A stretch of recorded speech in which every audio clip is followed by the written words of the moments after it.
Assalamualaikum warahmatullahi ta'ala wabarakatuh. Alhamdulillahi rabbil alamin. Assalatu wassalamu ala ashrafil anbiya'i wal mursalin wa ala alihi wa sahbihi ajma'in. Subhanaka la ilma lana illa ma 'allamtana innaka antal alimul hakim. Ishrah li sadri wa yassir li amri wahlul 'uqdatam min lisani yafqahu qawli. Rabbi yassir wa la tu'assir wa tammim bil khair. Qala Allah Ta'ala fi kitabil aziz ba'da a'udzu billahi minasyaitonir rajim. Bismillahirrahmanirrahim. Hatta idza jaa ahadahumul maut qala rabbi irji'un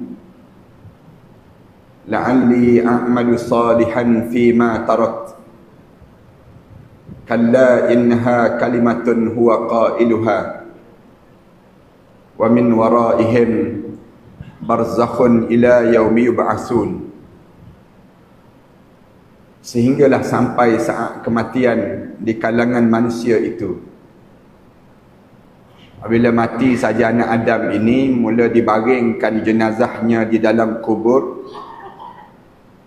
Tiba-tiba kebanyakan mulut masing-masing mula menyebut, qala rabbi irji'un, Tuhanku berilah peluang untuk aku kembali hidup di atas dunia. Kalaulah aku diberi peluang untuk kembali hidup di atas dunia, la'alli a'malu salihan fima tarakt, aku akan lakukan balik amalan soleh yang aku tertinggal waktu mana aku hidup dahulu. Jawablah malaikat pada orang dah mati ni, kalla, sekali-kali kamu jangan berharap kamu akan kembali hidup. Innaha kalimatun huwa qailuha, hanya mulut-mulut kamu sahaja yang mengulang kata untuk kembali hidup. Wa min waraihim barzakhun ila yaumi yub'atsun, sedangkan di belakang kamu sekarang kamu sedang memulai untuk hidup di alam barzakh, sampailah kamu dibangkitkan balik pada hari kebangkitan nanti. Surah Al-Mu'minun ayat yang ke-99 dan ayat yang ke-100. Terima kasih pada Ustaz Pengerusi Majlis yang dihormati Datuk Pegawai Daerah Datuk Saiful Azwar selaku merangkap pengurusi pada induk pengurusi Masjid Alur Gajah ini, yang dikasihi Ustaz Zailan selaku timbalan pengurusi dan juga qadi daerah Alur Gajah ini, para alim ulama, para asatizah, muslimin dan muslimat yang dikasihi sekalian. Pertamanya, marilah sama-sama kita mengaturkan rasa syukur yang tak terhingga kepada Allah di atas nikmat mustajabnya doa kita tahun lepas, di mana tahun lepas kita berdoa supaya Allah bagi peluang untuk kita memasuki lagi bulan Ramadan pada tahun ini. Malam ini Allah perkenankan doa kita tadi, doa kita yang kita doa tahun lepas. Bagilah peluang lagi untuk kita masuki Ramadan. Dan Allah pilih kita untuk, walaupun dah 2-3 hari lagi untuk kita nak masuki Ramadan, tapi kalau sekiranya semenjak daripada bulan Rejab lagi kita berdoa beria untuk nak masuk bulan Ramadan ini, walaupun kita meninggal dunia dalam tempoh yang alim ulama sebut di antara bulan Rejab, bulan Sya'ban dan bulan Ramadan, kita meninggal di waktu itu, niscaya Allah akan bagi juga pahala bulan Ramadan yang kita impi-impikan dan kita doa-doakan. Setiap kali mana berakhir Ramadan, pada setiap kali mana berakhir Ramadan, Doa kita akan ulang. Ya Allah, bagilah peluang untuk kami kembali ke Ramadan yang akan datang nanti, ya Allah. Sebab berdasar pada doa dan juga yang berdasar kepada hadis Rasulullah sallallahu alaihi wasallam lah. Rasulullah sallallahu alaihi wasallam sendiri dia sebut bahawa kalaulah umat aku tahu kelebihan Ramadan ini, nescaya umat aku akan sentiasa bercita-cita untuk hari-hari yang dilalui itu ialah sepanjang hidupnya ialah Ramadan. Demikian juga kalau kita baca doa yang dibaca oleh Rasulullah sallallahu alaihi wasallam. Semenjak daripada bulan Rejab lagi, ada sepotong doa yang Rasulullah tak berhenti baca doa ini. Dalam bulan Rejab, masuk je bulan Rejab, Rasulullah sebut, Allahumma barik li bi syahri Rejab, wa barik li bi syahri Sya'ban, wa ballighni bi syahri Ramadan. Ya Allah, berkatilah aku dengan bulan Rejab. Ya Allah, berkatilah aku dengan bulan Sya'ban. Ya Allah, panjangkanlah umur aku ini agar aku sempat memasuki bulan Ramadan, ya Allah. Maknanya Rasulullah sallallahu alaihi wasallam nak sebut, ya Allah, kalau ditakdirkan aku mati pada tahun ni, ya Allah, maka pilihlah kematian aku setelah mana aku berjaya masuki bulan Ramadan, ya Allah. Ini doa Rasulullah lah. Kalau doa kita, ya Allah, biar sempat raya lah, ya Allah. Raya tu yang utamanya. Saya dipahamkan orang kita dah siap dah baju raya. Dah siap dah dengan kuih-kuih raya dan seumpamanya. Dah siap want to zoom dengan suami. Nak balik kampung kat mana tahun ni. Kita nampak raya yang besar. Kita tak nampak yang Ramadan yang besar. Malam ni kita lancarkan malam Ihya Ramadan. Yang kira-kiranya kita cuba untuk nak faham kenapa Rasulullah sallallahu alaihi wasallam baca doa terhadap bulan Ramadan. Kalau kita baca dalam doa-doa Rasulullah sallallahu alaihi wasallam, kita tak jumpa doa Rasulullah masuk bulan Rasulullah baca doa. Rasulullah masuk bulan Rabiul Awal, tapi tak ada doa bulan Rabiul Awal. Padahal Rasulullah masuk bulan kelahiran Rasulullah. Patutnya Rasulullah baca doa dah bulan untuk kelahiran Rasulullah. Tapi tak ada doa untuk bulan Rabiul Awal. Bulan Safar, bulan orang kita takut terhadap bala dan seumpamanya. Tapi tak ada doa Rasulullah baca doa supaya terselamat daripada bulan Safar. Misal contohnya, bulan Zulhijjah, bulan besar dalam Islam, bulan 12, ada raya Aidil Adha. Raya Aidil Adha ni jauh lebih besar daripada raya Aidil Fitri. Kerana Allah haramkan puasa selama 4 hari. Bermula daripada hari raya pertama sehingga hari tasyrik yang lepas pada tersebut. 4 hari kira-kiranya hari yang diharamkan kita puasa. Allah nak suruh kita makan daging korban. Besar nilai hari raya Aidil Adha. Adanya haji, rukun Islam yang kelima. Tapi Rasulullah tak baca doa bulan Zulhijjah. Yang peliknya Rasulullah bila masuk saja dalam bulan Rejab, Rasulullah baca doa. Doa untuk nak masuk dalam bulan Ramadan. Yang lebih hebat lagi para hadirin sekalian, kalau kita dengar ucapan-ucapan Rasulullah sendiri pun, ataupun kalau sekiranya kita hidup dengan Rasulullah sekarang ini, kita boleh lihat wajah Rasulullah terlampau ceria untuk nak masuk bulan Ramadan. Rasulullah sendiri tak pernah Rasulullah sebut sebegini. Dalam bulan-bulan lain, Rasulullah akan sebut, kalau kita duduk sebelah Rasulullah sekarang ini, tentu kita akan dengar ucapan Rasulullah sebut, qad ja'atkum syahrun mubarak. Telah datang pada kamu bulan yang penuh dengan keberkatan. Ini ucapan Rasulullah. Bila Rasulullah nak masuk je bulan Ramadan, Rasulullah sebut terus pada sahabat-sahabat dengan wajah ceria, dengan wajah paling indah wajah Rasulullah. Rasulullah akan sebut, telah datang pada kamu semua bulan yang penuh dengan keberkatan. Rasulullah sambung, tuftahu lahu abwabul jannah. Satu-satu bulan yang tak pernah Allah buat sebegini. Buat apa dia? Allah nak buka pintu syurga Allah seluas-luasnya dalam bulan Ramadan. Wa tughliqu abwabun nar. Rasulullah sebut, dalam bulan Ramadan ni Allah tutup segala pintu-pintu neraka Allah. Tak pernah dalam bulan lain Allah tutup pintu neraka. Tak pernah dalam bulan lain Allah buka seluas itu pintu syurga. Wa suffidatis syayatin. Rasulullah sebut, yang lebih hebat lagi, Allah garis segala syaitan-syaitan yang ada dalam bulan Ramadan. Para hadirin sekalian, besar sangatkah nilai Ramadan ini?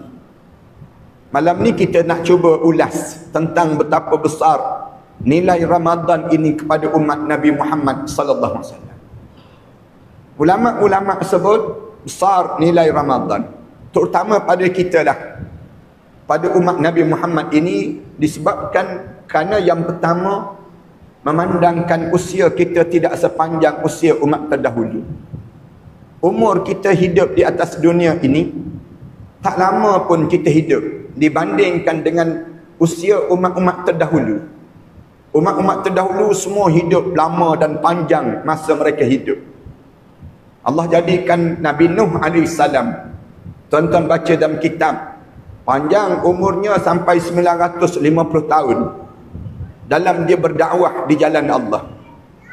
Umat dahulu Nabi Adam AS sampai 1000 tahun lebih. Tuan-tuan baca dalam kitab Nabi Daud AS sampai 2000 tahun lebih. Nabi-nabi dahulu umurnya ratusan dan ribuan tahun. Tuan-tuan rajin lagi baca dalam kitab Sabilul Idkar wal Idbar yang dikarang oleh Syekh Abdullah Haddad. Dia sebut Nabi Ibrahim AS dia mula akil balik pada usia 120 tahun. 120 tahun baru mula akil balik. Tempat kita ni 120 tahun tinggal batu nisan dah tak kena gaya.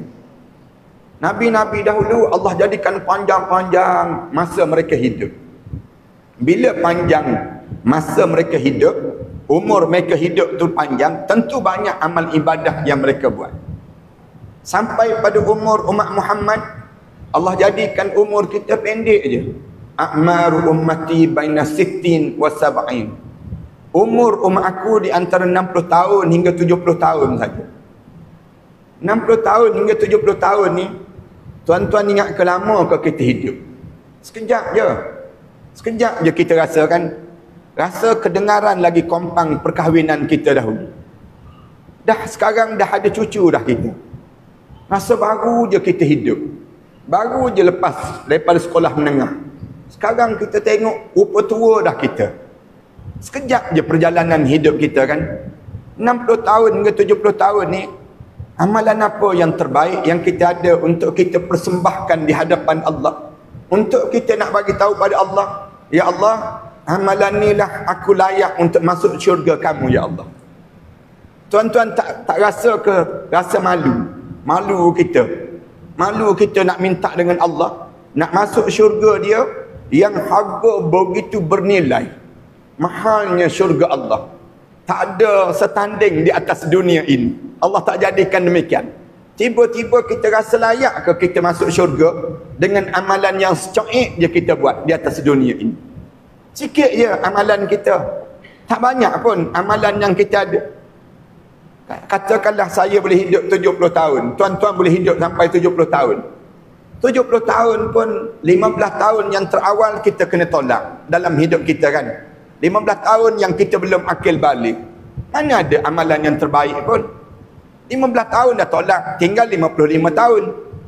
55 tahun tolak lagi masa kita makan, masa kita berjalan, masa kita borak, masa kita bergurau senda, masa kita tidur malam cukup. Tiap-tiap malam kita tidur di antara 6 jam hingga 8 jam setiap malam. Cuba kita kira, start daripada kita mula hidup hari pertama di atas dunia sampai usia kita 70 tahun. Agak-agak berapa lama kita sedang tidur? Ulama-ulama suruh kita kira. Tak payah tuan-tuan kira lah, lambat sangat nak jawab dia pun. Biar saya tolong jawab. Ulama-ulama sebut kita sedang tidur selama lebih kurang 22 tahun. 22 tahun kita sedang tidur. Tu baru kira tidur malam baru, tak campur lagi dengan tidur dalam majlis ilmu dia panggil. Tak campur lagi tidur waktu mana khatib sedang khutbah. Tak tidur lagi, tak kira lagi tidur-tidur. Dalam hidup kita ni banyak masa yang kita tidur. Lalu bayangkan amalan apa yang terbaik? Tak ada amalan yang terbaik. Allah bila dia nampak umur kita pendek, masa kita hidup di atas dunia ni singkat, Allah jadikan Ramadan. Dalam bulan Ramadan, Allah jadikan yang disebut oleh pengerusi, Datuk Pengerusi sebentar tadi, satu malam yang disebut khairum min alfi syahr. Satu malam yang disebut dengan bernilai. Satu malam start daripada 1 Ramadan sampai 30 Ramadan, kamu kena dapatkan malam ini. Malam ini dipanggil malam Al-Qadr. Malam Al-Qadr yang nilai dia, satu malam yang kamu buat tersebut, amalan itu sama dengan 82 tahun kamu sedang beribadah pada Allah. Malam tu kita baca Quran, sama dengan 82 tahun kita sedang baca Al-Quran. Malam tu kita menderma, sama dengan 82 tahun kita menderma. Malam tu kita bangun qiyamul lail, sama dengan 82 tahun kita sedang qiyamul lail. Malam tu kebetulan buat kuih raya, misal contoh, sama dengan 82 tahun kita buat kuih raya. Kena hati-hati pada malam-malam Ramadan. Malam Ramadan, malam bernilai. Start daripada malamnya, jadi nilai terus. Jangan sia-siakan malam Ramadan. Siang hari Allah jadikan untuk mencari makna diri kita hamba. Allah suruh kita puasa. Nanti saya akan sebut tentang kenapa Allah jadikan puasa di siang hari. Tujuannya untuk mencari makna hamba. Allah tak namakan kita ni rakyat. Allah tak namakan dia ni, kita ni pegawai. Allah tak namakan kita dengan pekerja. Tapi Allah namakan kita hamba. Ya ibadi, kul ya ibadi. Allah guna kalimah demikian. Kenapa nak suruh kita rasa? Kalau kamu rasa rakyat, tentu kamu boleh lawan pihak kerajaan. Rakyat dia boleh buat mogok lawan kerajaan. Kalau nama pekerja, dia boleh berhenti kerja. Dia boleh letak jawatan. Dia tak nak kerja. Kalau nama yang disebut dengan apa dia? Staf, pegawai. Pegawai misal contoh. Pegawai, dia boleh cari majikan lain. Tapi apabila sebut nama hamba, hamba tak boleh. Hamba menjadi nilai yang paling tinggi. Sehingga kan Allah iktiraf hamba ini kepada Nabi Muhammad sallallahu alaihi wasallam. Cara demikian Allah jadikan. Supaya siang hari bulan Ramadan, kamu cari makna hamba pada diri kamu. Kamu jangan belagak. Jangan kamu rasa Rabb pun. Jangan kamu rasa diri kamu ni Tuhan. Tapi kamu kena rasa diri kamu abdun, hamba, sepanjang siang hari bulan Ramadan. Manakala malam hari, kamu cari yang disebut dengan Rabbun kamu. Cari Tuhan. Cari Allah pada malam-malam Lailatul Qadar yang disebut dengan malam yang bernilai. Ini di antara sebab yang pertama. Sebab yang kedua, alim ulama sebut yang besar lagi, kerana ada satu penyakit yang akan berlaku di kalangan umat Muhammad sallallahu alaihi wasallam. Penyakit yang lebih bahaya yang akan menimpa kita, yang akan datang nanti. Yang ni kebanyakan orang kena. Penyakit yang lebih bahaya daripada penyakit Covid. Yang lebih bahaya daripada segala-gala penyakit. Penyakit apa? Penyakit menyesal tak sudah. Yang akan berlaku dalam kehidupan kita. Penyakit ni ramai di kalangan kita kena. Na'udzubillah min zalik. Tuan-tuan doalah malam ni supaya kita terselamat daripada penyakit ni. Penyakit menyesal. Sekarang tak menyesal sebab kita tak mati lagi. Tapi bila kita mula menyesal dalam hidup kita ini? Sekarang kita tak rasa apa-apa. Tenang je kita. Relax je kita. Sebab kita hidup atas dunia. Tapi bila kita akan mula menyesal? Bila kita mula hijab mata kita mula diselak. Hijab mata kita mula diselak saja oleh malaikat Allah. Kita mula nampak alam malakut. Kita nampak alam malaikat. Di antara hidup di antara dunia dan nak pergi ke akhirat. Masa tersebut kita nampak berduyun-duyun malaikat turun. Mula berdiri di hadapan muka kita. Bila malaikat mula berdiri di hadapan muka kita, malaikat sebut, wahai anak Adam, aku cari setitik air untuk kamu telan, sudah tidak ada. Aku cari sepatah kataan yang keluar daripada mulut kamu, sudah tidak ada. Aku cari nikmat-nikmat kamu, sudah berakhir. Nama kamu pun dah gugur di arasy Allah. Wahai roh, sila keluar daripada jasad ini. Bila sebut keluar, kebanyakan mulut-mulut manusia ni, dia akan mula timbul penyesalan kali yang pertama dalam hidup. Tak pernah sesesal ini dalam hidup. Tuan-tuan jangan sebut kalimah ini. Kalimah apa dia? Kalimah kebanyakan orang yang tuan-tuan tengok jenazah dia terbaring je, dia baru lepas sebut pada malaikat tu. Dia sebut apa dia? Dia sebut pada malaikat, laula akhartani ila ajalin qarib. Malaikat, boleh bagi tahu tak pada Allah, jangan bagi mati lagi. Sekejap malaikat, aku tak nak mati lagi malaikat. Kebanyakan mulut suatu pucak lesi tubuh badan masing-masing. Tak nak mati. Nak buat apa dia? Fa as-saddaqa. Sekarang juga aku nak bagi segala harta yang aku cari di atas dunia ini, sekarang juga aku nak hantar ke akhirat. Nak bersedekah di jalan Allah. Wa akum minas salihin. Sekarang juga aku nak jadi orang yang soleh mereka. Mereka jawab terus, wala yu'akhirallahu nafsan iza jaa ajaluha. Allah tak tangguh dah nyawa-nyawa manusia ni bila dah sampai masa ajal ni.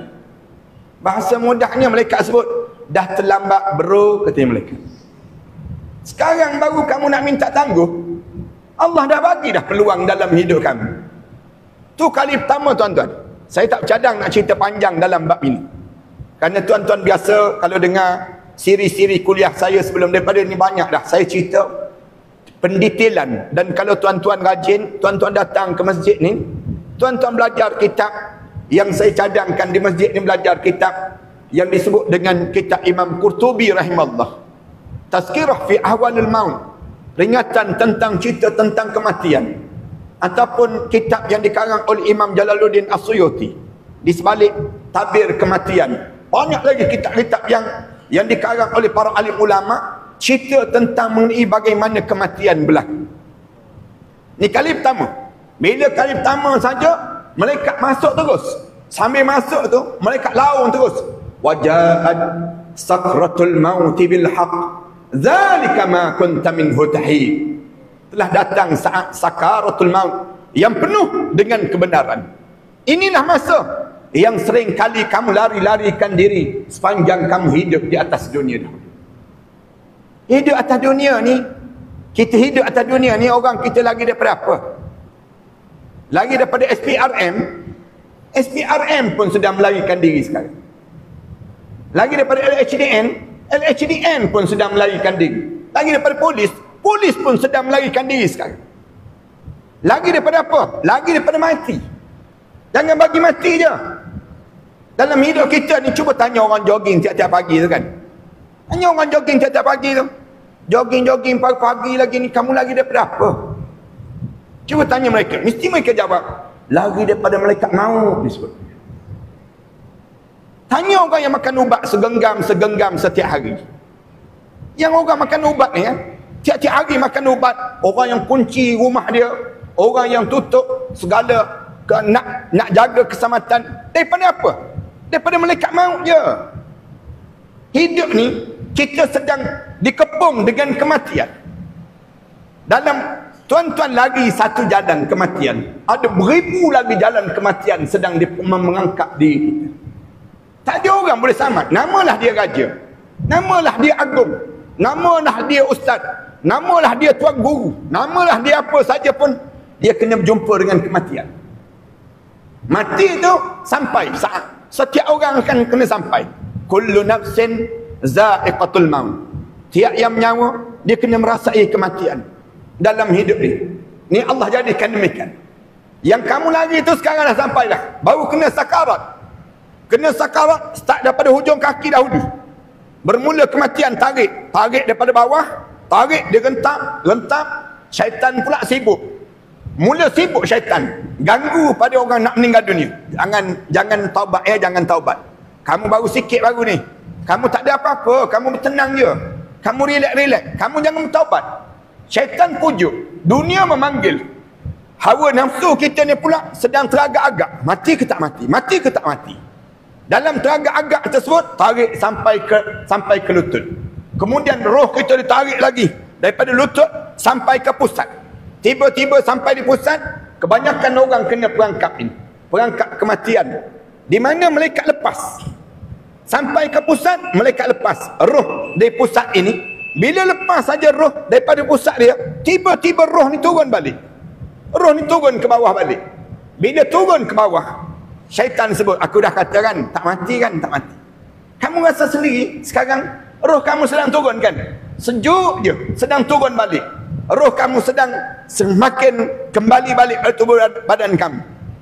Tengah-tengah turun, tiba-tiba malaikat pegang daripada bawah kemaluan tersebut, malaikat rentak daripada bawah, zup, naik sampai ke halqum terus. Bila sampai di halqum, tergamam dia, Allah mati. Mati itu terkeluar kalimah yang kedua. Mulut masing-masing sebut. Tuan-tuan jangan sebut. Jangan ada seorang pun orang lu gajah ni dia sebut kalimah ni. Bila sampai di halqum je, tiba-tiba mulut dia sebut, qala inni tubtul an. Sekarang aku taubat ya Allah. Aku taubat sekarang ya Allah. Malaikat jawab terus, walaisatit taubatu lil ladzina ya'maluna as-sayyi'at hatta idza hadara ahadahumul maut qala inni tubtul an. Tidak dianggap taubat orang yang roh dia sampai di halqum, tiba-tiba mulut dia sebut, sekarang saya taubat ya Allah. Tidak dianggap taubat. Turun malaikat sebut, kalla, hidup ni jangan melilau begitu, jangan. Hidup ni jangan tak ada arah. Hidup ni kamu kena berfokus. Kemana kamu nak pergi dalam hidup kamu? Kalla idza balagatit taraqi, ketika mana roh kamu ditarik sampai di taraqi, di halqum, wa qila man raq, siapa yang boleh pulangkan balik roh kamu sekarang? Wa qila man raq, kamu doktor kan? Doktor, kamu turunkan roh kamu sekarang. Kamu ustaz kan? Kamu turun roh kamu sekarang ustaz. Wa qila man raq wa dhanna annahu al-firaq. Dia perasan terus, mati dah aku mati. Mati tu wal tafatis saq bisaq. Mata diterbeliak, pandang kanan, pandang kiri. Allah, habis aku habis. Kemudian roh ni keluar. Roh keluar daripada mata masing-masing. Cerita panjang yang tersebut, menghadap depan Allah, kemudian kedengaran di arasy Allah, kemudian roh kita dibawa tubuh badan jasad kita dibawa sampai ke kubur. Kita nampak semua orang, siapa yang mandikan kita, yang sembahyangkan kita. Kita dengar setiap patah kataan orang yang bercakap di sekeliling jenazah kita, sampai roh kita, sampai jasad kita dibawa sampai ke kuburan. Kita nampak di hujung kaki kita diri dua orang malaikat munkar dan nakir. Kemudian orang angkat je jenazah kita, turunkan dalam liang lahat, hadap dia muka ke kiblat, bang tanah depan muka kita. Dengar suara bawah telinga, selamat datang wahai hamba Allah, sekejap lagi kamu akan lihat bagaimana aku akan lakukan pada kamu sebentar lagi. Letak je liang lahat tu, tutup je. Kedengaran tanah-tanah yang mula jatuh atas tubuh badan kita ni, tanah-tanah yang mula tutup liang lahat kita ni, sampai paras lutut je. Bila sampai paras lutut tu, malaikat dah berdiri dah depan muka kita, mula halau salat kita, zakat kita, haji kita, mula halau. Tiba-tiba kebanyakan mulut masing-masing sebut, qala rabbirji'un. Malaikat, tolong bagi tahu pada Allah, saya nak hidup balik di atas dunia. Qala rabbirji'un. Tuan-tuan jangan sebut. Bila tuan-tuan masuk dalam kubur sekejap lagi, tuan-tuan masuk dalam kubur, saya masuk dalam kubur sekejap lagi, jangan sebut qala rabbirji'un. Malaikat, saya nak hidup balik. Kenapa nak hidup balik? La'alli a'malu salihan fi ma tarak. Kalau saya boleh hidup balik, saya nak buat balik amalan salih yang saya tertinggal waktu mana saya hidup dahulu. Lalu malaikat jawab, kalla, jangan harap kamu hidup balik. Innaha kalimatun huwa qailuha. Mulut dia sebut kata nak hidup.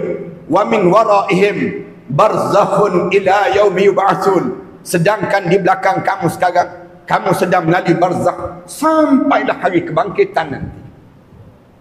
Ulama-ulama tanya, dia nak hidup ni, orang dalam kubur ni nak hidup. Bila dia nak hidup? Mereka tanya, kamu nak hidup bila? Ramadan, dia jawab. Ramadan. Kebanyakan mulut-mulut jawab. Orang dalam kubur sebut Ramadan malaikat. Kenapa Ramadan? Ramadan merupakan ibu kepada segala pembaikan manusia untuk menjadikan manusia selamat di dalam kubur, selamat di padang mahsyar, dan selamat untuk masuk dalam syurga Allah Subhanahu wa taala. Allah sengaja jadikan Ramadan dengan tujuan supaya manusia ni jangan hidup ni melilau sangat. Kalau Allah tak buat Ramadan, tentu kita ni tak ingat pada Allah. Allah sengaja jadikan Ramadan pada umat Nabi Muhammad sallallahu alaihi wasallam. Di saat mana umat sebelum daripada ni mana kenal pun Ramadan. Tak kenal pun Ramadan. Umat-umat dahulu semua kenal 4 bulan je yang masyhur. Bulan masyhur umat sebelum datang Rasulullah ni, mereka kenal bulan Rajab, bulan Zulkaidah, bulan Zulhijjah dan bulan Muharram. Allah sebut dalam Quran, inna iddatash syuhur indallahi 12 syahra yauma khalaqas samawati wal ard minha arba'atun hurum. Allah sebut semenjak Allah ciptakan langit dan bumi, Allah jadikan 12 bulan untuk menggenapkan setahun. 12 bulan ni siapa yang ajar jadi setahun? Allah. Allah ajar pada Nabi Adam AS. Wa 'allama Adam al-asma'a kullaha thumma 'aradahum 'ala al-mala'ikati faqala anbi'uni bi asma'i ha'ula'i in kuntum shadiqin. Ni cerita panjang ni. Allah mula nak ajar kita tahu setahun ni daripada mana? Daripada Nabi Adam AS turun.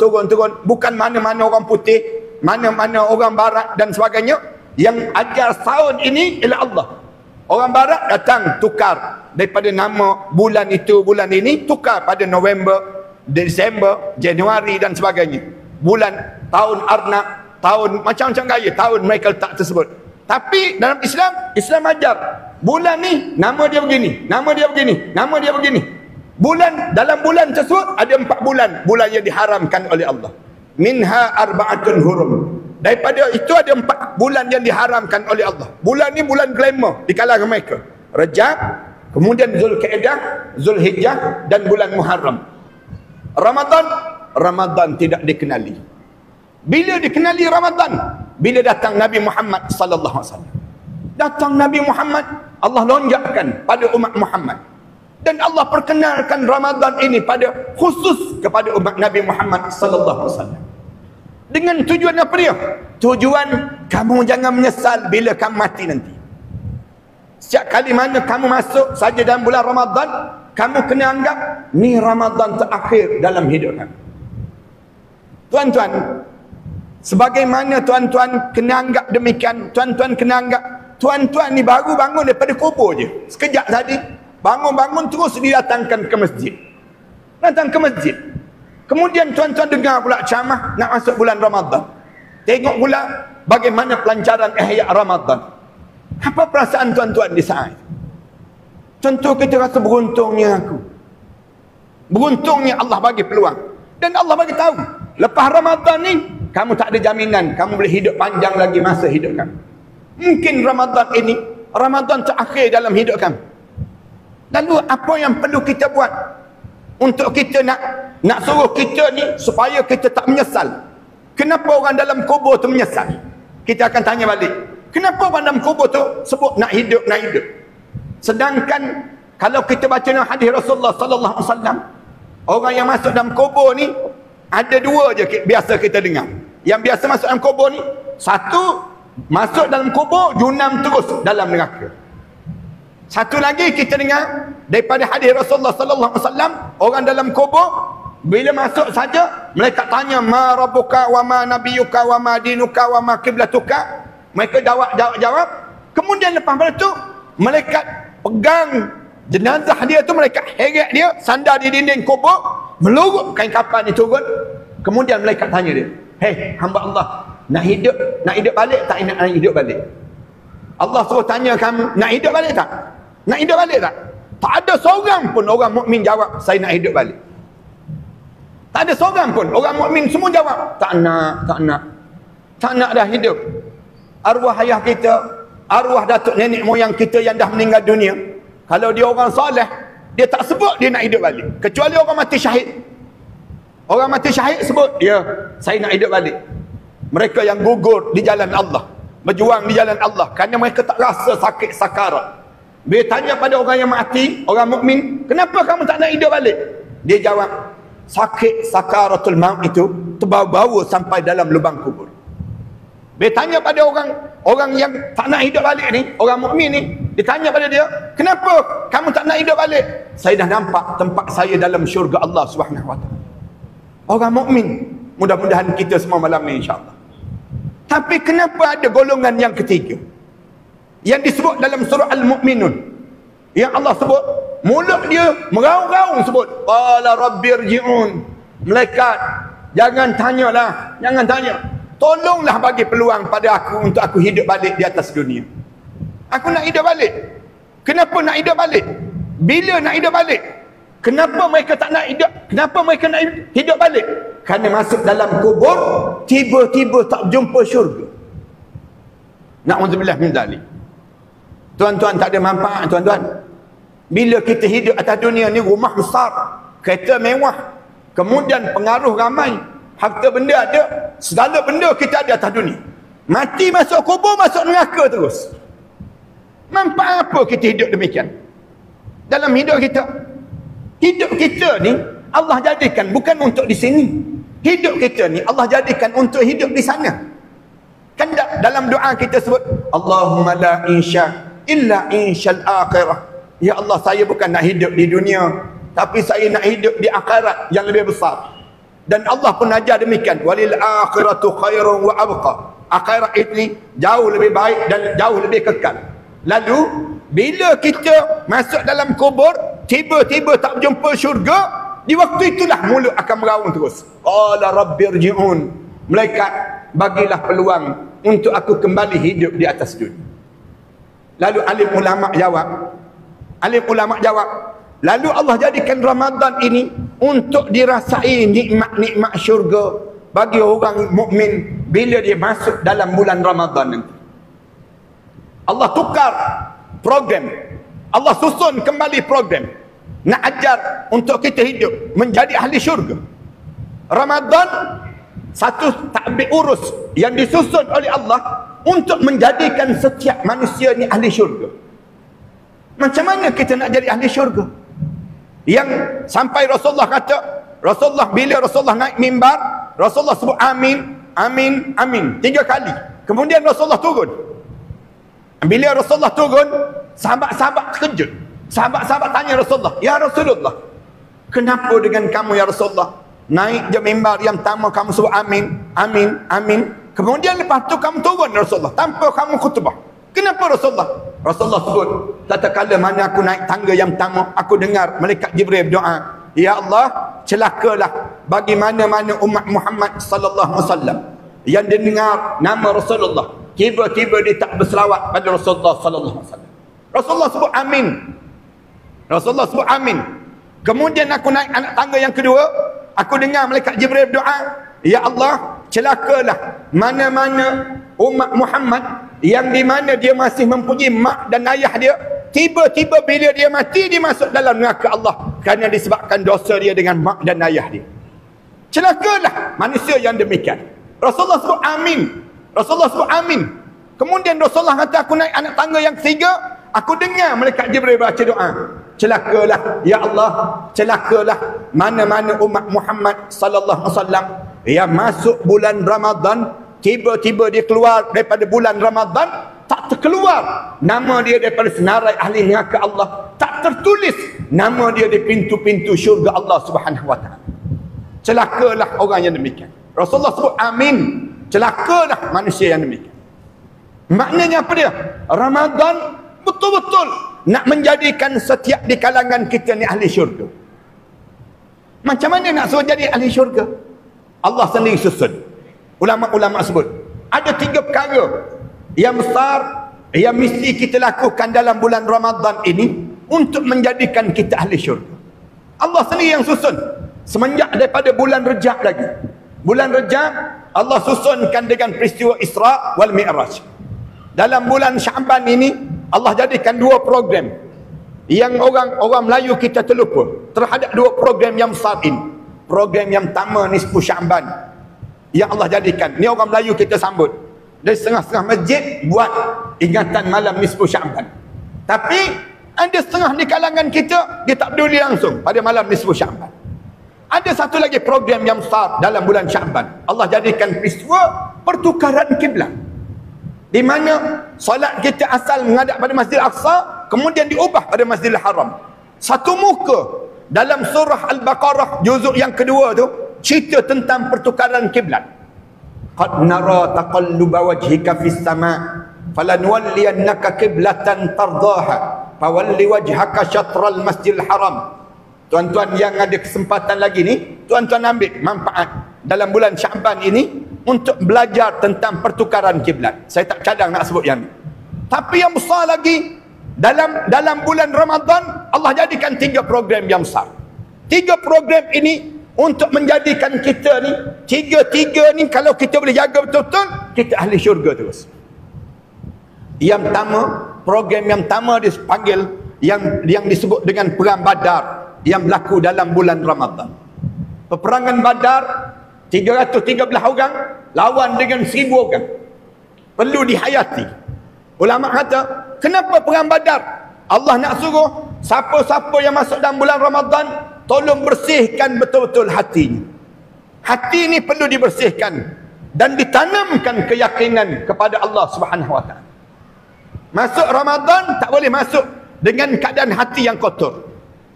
Siapa-siapa yang masuk bulan Ramadan, hati dia kotor, dia akan puasa tapi dia masih lagi mengumpat. Dia akan berpuasa tapi dalam masa yang sama dia masih lagi berdendam dengan orang tu, dengan orang ni. Dia berpuasa tapi penyakit hati masih lagi bersarang. Masuk Ramadan, Allah nak suruh hati kita betul-betul bersih.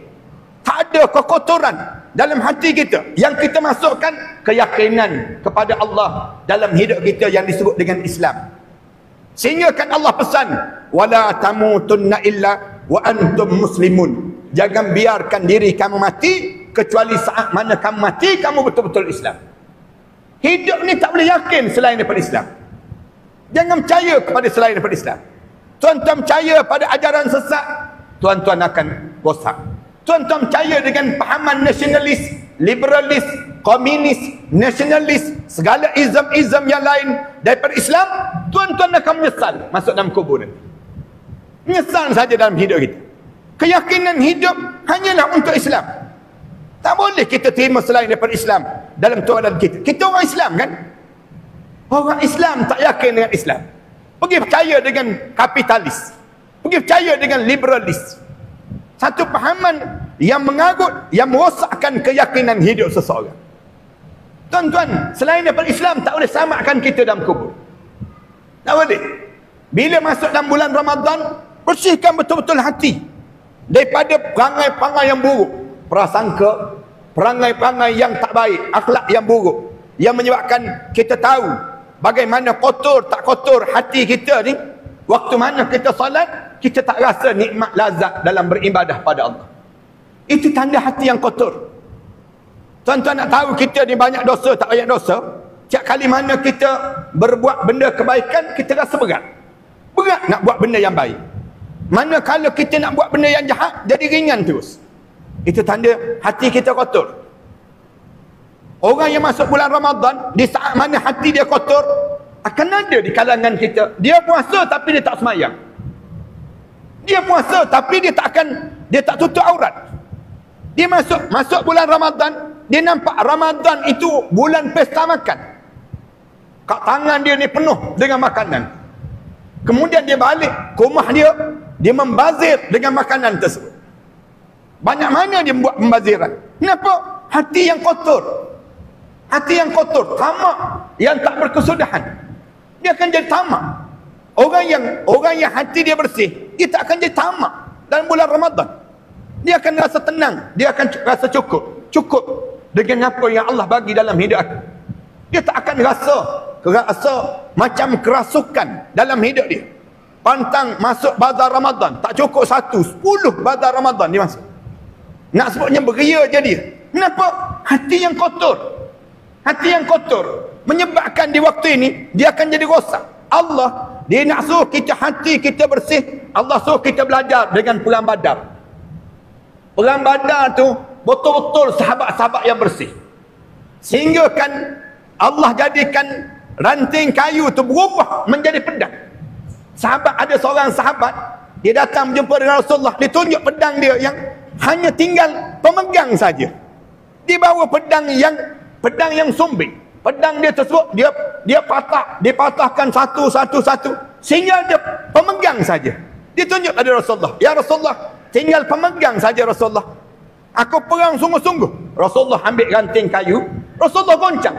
Ranting kayu tersebut goncang-goncang jadi pedang. Ni bukan cerita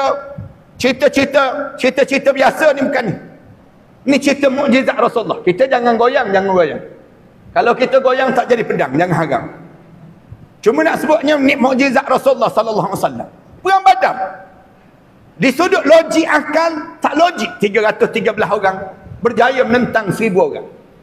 Kalahlah 300 dengan 1000 orang. Tapi Allah dah ajar, bila hati kamu bersih, kamu nampak tempat kamu dalam syurga, kamu dengar derapan-derapan kuda-kuda yang berlari kencang, nampak para malaikat Allah turut serta dalam perang Badar, yang berserta bersama dalam peperangan Badar itu semua. Ini kenapa hati yang bersih? Manakala hati yang kotor, dia nampak syaitan yang lawan dengan malaikat dalam perang Badar. Tuan-tuan baca dalam sejarah perang Badar. Nak menunjukkan apa dia? Mukmin hati dia mesti bersih. Mukmin tak boleh hati dia kotor. Kalau dia kotor, nanti bulan Ramadan dia puasa tapi sibuk sihir orang. Dia puasa tapi mata dia tu meliar, rasa dendam dengan orang tu, dendam dengan orang ni yang tak habis-habis. Kita akan jumpa dengan golongan manusia yang demikian. Ini yang sedang dilalui oleh masyarakat kita hari ini. Berpuasa tapi hatinya tak berpuasa. Masuk hari pertama Ramadan, sibuk nak dengar lagu raya. Lagu balik kampung dia. Meleleh pula tu air mata. Padahal dia jemput, memang dia akan balik pun kampung. Tapi beria sangat dalam hidup dia sampai begitu sekali. Punca apa? Dia tak nampak Ramadan ni Allah nak suruh kita rasa hambanya. Allah nak suruh kita ni rasa rendah diri berbanding dengan Allah. Segala apa yang disuruh oleh Allah, hati kita sebut sami'na wa ata'na. Ghufranaka rabbana wa ilaikal masir. Kami ni dengar dan kami ni taat. Tak ada nak lawan perintah Allah dalam hidup kita, sehingga kan kita sebut yang disebut dengan hamba Allah digelarkan dengan cara demikian. Itu cara yang pertama. Allah bila dia nak suruh kita rasa jadi hamba, Allah suruh kita puasa di antara subuh sampai maghrib. Kenapa subuh sampai maghrib? Kerana di antara ni waktu yang siang terang benderang. Nak suruh hati kamu tu, walaupun di antara subuh sampai maghrib, kamu tak makan, kamu tak minum, kamu tak berbuat, kamu tak bersama suami isteri. Padahal kalau kamu nak buat, kamu boleh buat pun. Dalam bulan Ramadan nanti kan, kalau kita nak makan, kita boleh makan pun. Masuk geng-geng plastik hitam dia pergi. Kalau kita nak makan, kita boleh makan pun. Menyorok seorang-seorang dalam rumah, kunci pintu rumah, menyorok bawah katil, makan Maggi seorang-seorang. Tak ada siapa yang tahu. Kalau kita nak makan, kalau kita nak minum, kita boleh minum. Buat macam zaman kanak-kanak dahulu kan. Masuk dalam bilik air, kunci pintu bilik air, selam kepala dalam baldi.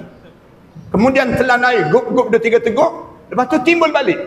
Lepas tu keluar bilik air, kemudian buat muka sadin. Nak menunggu saat berbuka puasa.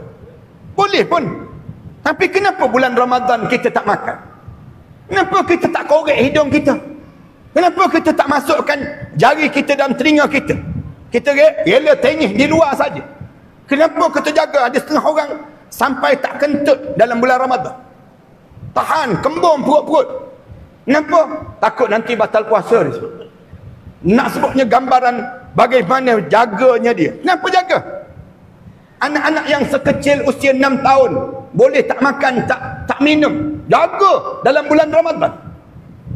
Anak saya ingat lagi, yang perempuan sulung, pada usia dia 5 tahun ke 6 tahun, dia mula puasa. Lepas sembahyang asar tu tersandar tepi dinding, tak bergerak dia. Saya lalu depan dia, dipanggil, "Abi, Umi, kakak nak mati dah." Kita sebut sabar, tak mati. Kenapa dia tak makan? Kenapa kita tak makan? Kenapa kita tak minum? Jawabnya kita sebut, kalaupun kita makan, kalaupun kita tak minum, walaupun kita tak makan, tak minum, Allah nampak benda yang kita buat. Kita tanam dalam hati kita, sentiasa letak ni sistem integriti yang paling hebat. Jangan kamu makan rasuah. Walaupun kamu makan rasuah, kamu selamat di dunia, kamu tak selamat di akhirat. Jangan kamu minum arak.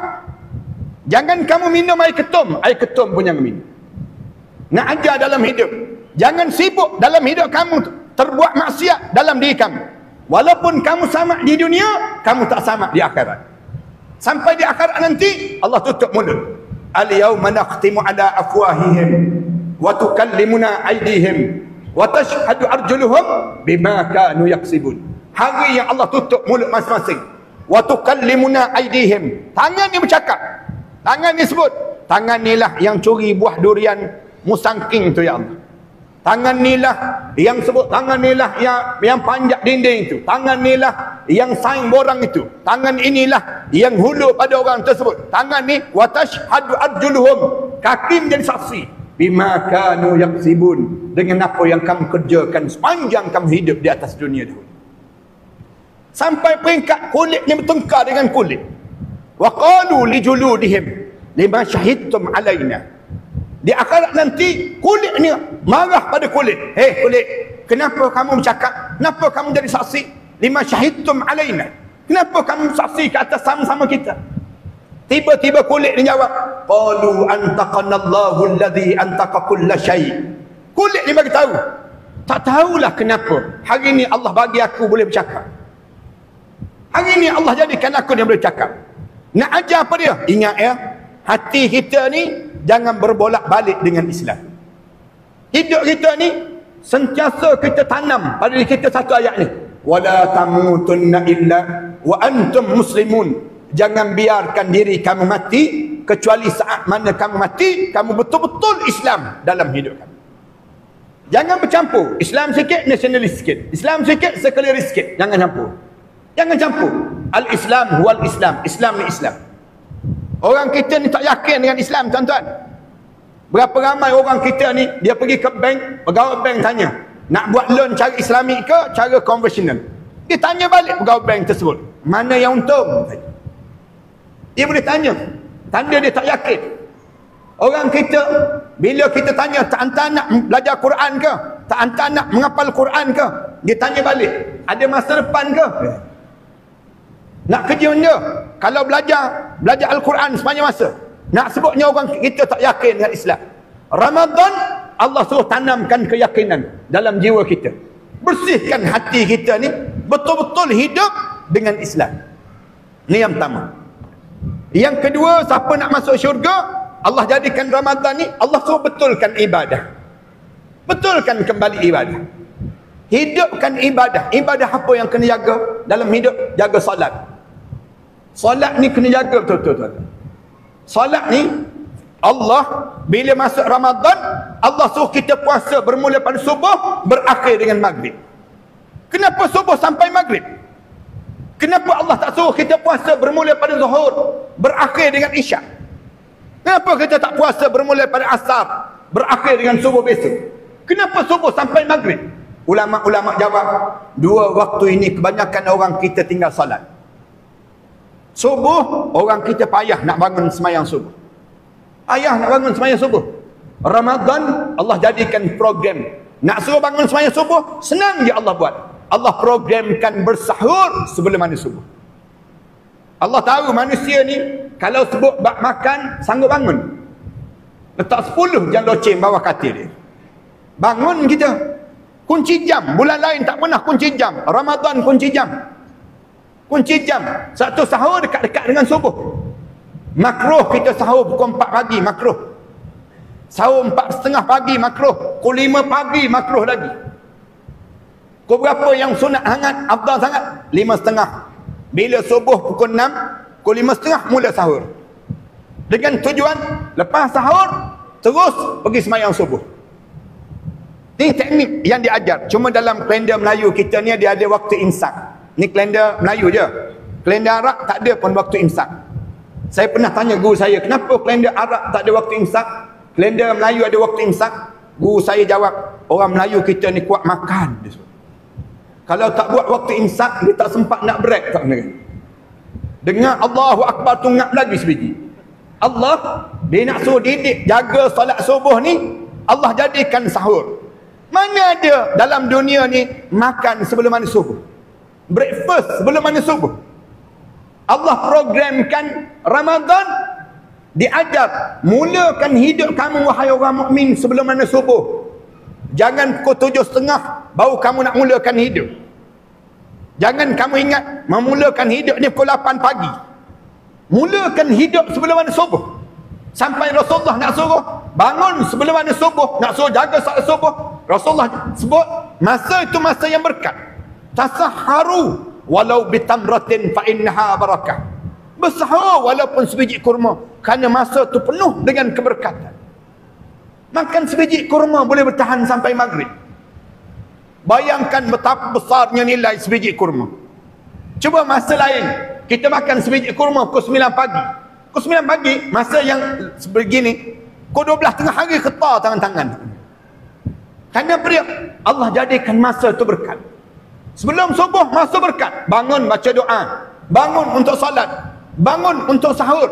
Walaupun kamu dapat pahala dengan kamu makan. Allah dia nak suruh jaga salat maghrib, Allah programkan sekali lagi makan sebelum maghrib. Makan bila masuk waktu maghrib, kamu makan. Bila suruh makan, orang kita balik awal bulan Ramadan. Bulan Ramadan semua balik awal. Mesti bagi tahu pada bos, balik awal sikit bos. Bos tanya kenapa balik awal? Ramadan bos, Ramadan. Tak faham bos aku. Ramadan bos, balik awal sikit. Bos tanya kalau balik lewat, tak boleh. Tak boleh bos, jam. Dia tahu pula balik awal semua bulan Ramadan. Semua duduk meja makan kan? Tunggu saat berbuka, tolong isteri hidang makanan, letak atas meja makan, panggil anak-anak, suruh duduk sekali dengan dia. Isteri baru perasan, aku ada suami rupa-rupanya. Bulan lain tak pernah tolong. Bulan Ramadan tolong. Duduk meja makan. Kejap-kejap tengok jam, kejap-kejap tengok jam. Bulan yang paling kerap tengok jam Ramadan. Ramadan ni sibuk tanya orang. Maghrib ke apa? Maghrib. Maghrib ke apa? Siap jadual berbuka. Bulan lain mana dia jadual berbuka? Bulan Ramadan siap jadual berbuka. Rajin pula kedai-kedai bagi jadual berbuka. Siap tampal. Anak sebut lambat lagi bang, 10 minit lagi. 10 minit lagi dia gaul nasi slow-slow dulu. Dia gaul dulu nasi, dia angkat, dia jatuh, letak tangan depan mulut. Dengar je Allahu Akbar tu ngak terus dia. Orang tanya kenapa makan awal? Makruh lewat tahu makruh. Tahu pula hukum. Cuma orang kita ni kalau dia berbuka, Allah sajalah yang tahu. Selagi mana tak tersandar tepi dinding tak berhenti. Dia makan, dia bukan makan, dia panggil menteka darah dia panggil. Dia makan sampai tersandar tepi dinding. Buka ilah kain tu. Tak bergerak dia. Orang rumah ajak solat bang, maghrib, solat dululah. Tak larat dia sebut. Jamak boleh jamak. Nak jamak di antara maghrib dengan isyak. Sampai dah bagi salam tu dengan azan isyak. Terkejut dia. Kenapa awal sangat isyak hari ni? Padahal dia solat maghrib. Allah, dia nak suruh jaga solat maghrib. Allah nak didik jaga solat maghrib. Berakhirnya kerja atas dunia ni maghrib. Sesibuk mana pun kamu, sampai maghrib, berakhir masa kamu dengan dunia. Malam, masa kamu dengan keluarga dan masa kamu dengan Allah. Ini cara dalam hidup orang mukmin. Sibuk cari harta rezeki atas dunia ni, sampai maghrib sudah lah. Maghrib, kamu kena solat. Jangan berbuka sampai tinggal solat. Ini satu kecelakaan di kalangan orang yang berpuasa. Ramai orang kita dia puasa, tapi maghrib dia tak solat. Berbuka pandai pula. Berbuka tak makan awal. Jaga masuk waktu maghrib. Tapi bila solat maghrib, dia tak sembahyang. Tak kepelik dia panggil demikian. Allah, dia nak suruh jaga solat maghrib. Ibu-ibu, tahun ni ibu-ibu jangan buat macam tahun-tahun sebelum daripada. Sediakan makanan untuk berbuka saja. Berbuka ni 3 biji kurma, air segelas. Lepas tu solat maghrib dulu. Lepas tu barulah nak makan makanan berat pun tak apa. Yang penting solat maghrib dahulu. Didik diri kita demikian. Didik masyarakat kita demikian. Bila berbuka puasa, berbuka dulu. Berbuka tu dengan sunnah Rasulullah. Dengan kurma, dengan air, kemudian solat maghrib. Ayah-ayah, kalau ayah-ayah lihat isteri kita hidang makanan banyak je, tu tanda isteri kita tak sayang pada kita. Tanda dia nak suruh kita mati awal tu. Senang untuk kita nak faham. Ibu-ibu, kalau ibu-ibu sayang pada rumah tangga ibu-ibu, tolong sediakan makanan cara Rasulullah sallallahu alaihi wasallam berbuka. Dengan tujuan solat maghrib. Allah dia nak suruh jaga lagi solat. Allah suruh kita solat tarawih. Bulan Ramadan dia ada tarawih, tuan-tuan. Ke orang halu gajah ni ada juga solat tarawih bulan lain. Bulan Ramadan dia tarawih. Nak tarawih berapa rakaat terpulang. Jangan berkelahi sama-sama kita, jangan. Nak buat 8 rakaat boleh, kerana Rasulullah buat 8 rakaat. Nak buat 20 rakaat boleh, kerana Sayyidina Umar buat 20 rakaat. Nak buat 30 rakaat boleh, kerana Sayyidina Osman buat 30 rakaat. Nak buat 38 rakaat boleh, kerana Umar Abdul Aziz buat 38 rakaat. Ni kita asyik berkelahi je, 8 ke 20, 8 ke 20. Tak pernah kita berkelahi 30 ke 38, 30 ke 38. Masyarakat kita ni sampai di masjid-masjid itu berkelahi 8 ke 20, 8 ke 20. Yang tak boleh, yang tak semayang-semayang langsung tu. Yang nak buat 8 buat. Yang nak buat 20 buat. Ni sampai setengah masjid ada 2 geng. Geng 8 dengan geng 20 dia panggil. Ada 2. Saya ingat lagi, saya pergi masjid di Shah Alam, di Petaling Jaya, saya ingat. Saya nak naik atas satu masjid tu, duduk di atas masjid tu nak semayang isyak, Bilal datang sebelah. Bilal cuit, Ustaz, malam ni Ustaz tazkirah kan? Ya, saya sebut. Senarai saya kan tazkirah. Ya, dia kata, Ustaz tazkirah ni lepas 8 rakaat ya, dia sebut. Lepas 8 rakaat. Saya kata 8 pun boleh, lepas 20 pun boleh. Tak, 8 je. Lepas 8 tu Ustaz naik terus, Ustaz duduk je, nanti Ustaz bantai terus geng-geng 8 tu Ustaz. Kata jangan kena bantai. Kenapa kena bantai? Yalah geng-geng 8 ni lepas 8 rakaat dia balik terus. Saya kata eloklah dia balik, apa masalahnya? Lah Ustaz tak faham. Geng-geng 8 ni kalau dia balik terus tak apa. Yang masalahnya dia sapu habis moreh-moreh yang ada tu Ustaz. Dah kita geng-geng 20 tak khusyuk semayang. Teringat habis dah cendol tu, habis dah. Maknanya geng-geng 8 ni pun tak kesian belah langsung geng-geng 20. Makan semua sekali. Yang tu yang kita berkelahi. Rasulullah 8 rakaat. Tapi 8 rakaat Rasulullah pun menjelang subuh baru habis solat tarawih Rasulullah. Baca hadis Huzaifah bin Yaman. Huzaifah cerita, satu malam aku solat dengan Rasulullah. Rakaat yang pertama Rasulullah baca surah Al-Baqarah. Rakaat yang pertama baca surah Al-Baqarah. Aku dengar Rasulullah baca surah Al-Baqarah. Aku ingat 100 ayat mesti Rasulullah rukuk. Tak. Rasulullah bagi habis 286 ayat tersebut. Habis 286 ayat, aku ingat Rasulullah rukuk. Tak. Rasulullah sambung baca surah An-Nisa. Habis surah An-Nisa, aku ingat Rasulullah rukuk. Tak. Rasulullah ulang balik baca surah Al-Imran. Habis surah Al-Imran, barulah Rasulullah rukuk. Selama mana Rasulullah rukuk, selama mana Rasulullah qiyam tadi. Kemudian Rasulullah i'tidal. Selama mana Rasulullah i'tidal, selama mana Rasulullah rukuk tadi. Allahu Akbar. Kita ni kalau solat dengan Rasulullah lah, rasa malam tu balik jalan mengangkang tak boleh. Sambil taubat nasuha kita. Tak pernah solat macam ni. Kalau tu imam baca sabbihi isma rabbikal a'la, aku nak marah dah. Pak Imam, inna a'tayna je Pak Imam. Tidak pun inna anzalna. Orang kita ni sampai set. Pukul 8, 10, 8, pukul 10 setengah malam mesti habis. Jangan tuan-tuan. Solat tarawih ni solat rehat. Solat bertenang, tenang je. Bacalah panjang-panjang pun. Imam baca panjang, waktu mana kita ikut tu kita sebut terus pada Allah. Ya Allah, berdiri lamanya aku di dunia agar aku berdiri singkat daripada mahsyar nanti ya Allah. Tu jawapan kita. Jangan cepat nak balik. Imam baca panjang sikit je, mula kita nak balik. Jangan. Siapa yang lenguh, imam baca panjang, ambil kerusi duduk. Semayang sunat je, bukan semayang wajib pun. Semayang sunat. Boleh pun semayang duduk atas kerusi. Semayang sunat. AJK tolong sediakan kerusi bagi persatuan lenguh-lenguh se-Malaysia. Mana-mana yang lenguh boleh duduk atas kerusi. Pinjam kerusi kantin tu kan, kerusi panjang tu. Yang boleh satu baris, nampak satu soft. Senang nak ambil gambar. Nak sebutnya boleh kita semayang atas kerusi. Kalau lenguh, duduk atas kerusi lenguh, bersila.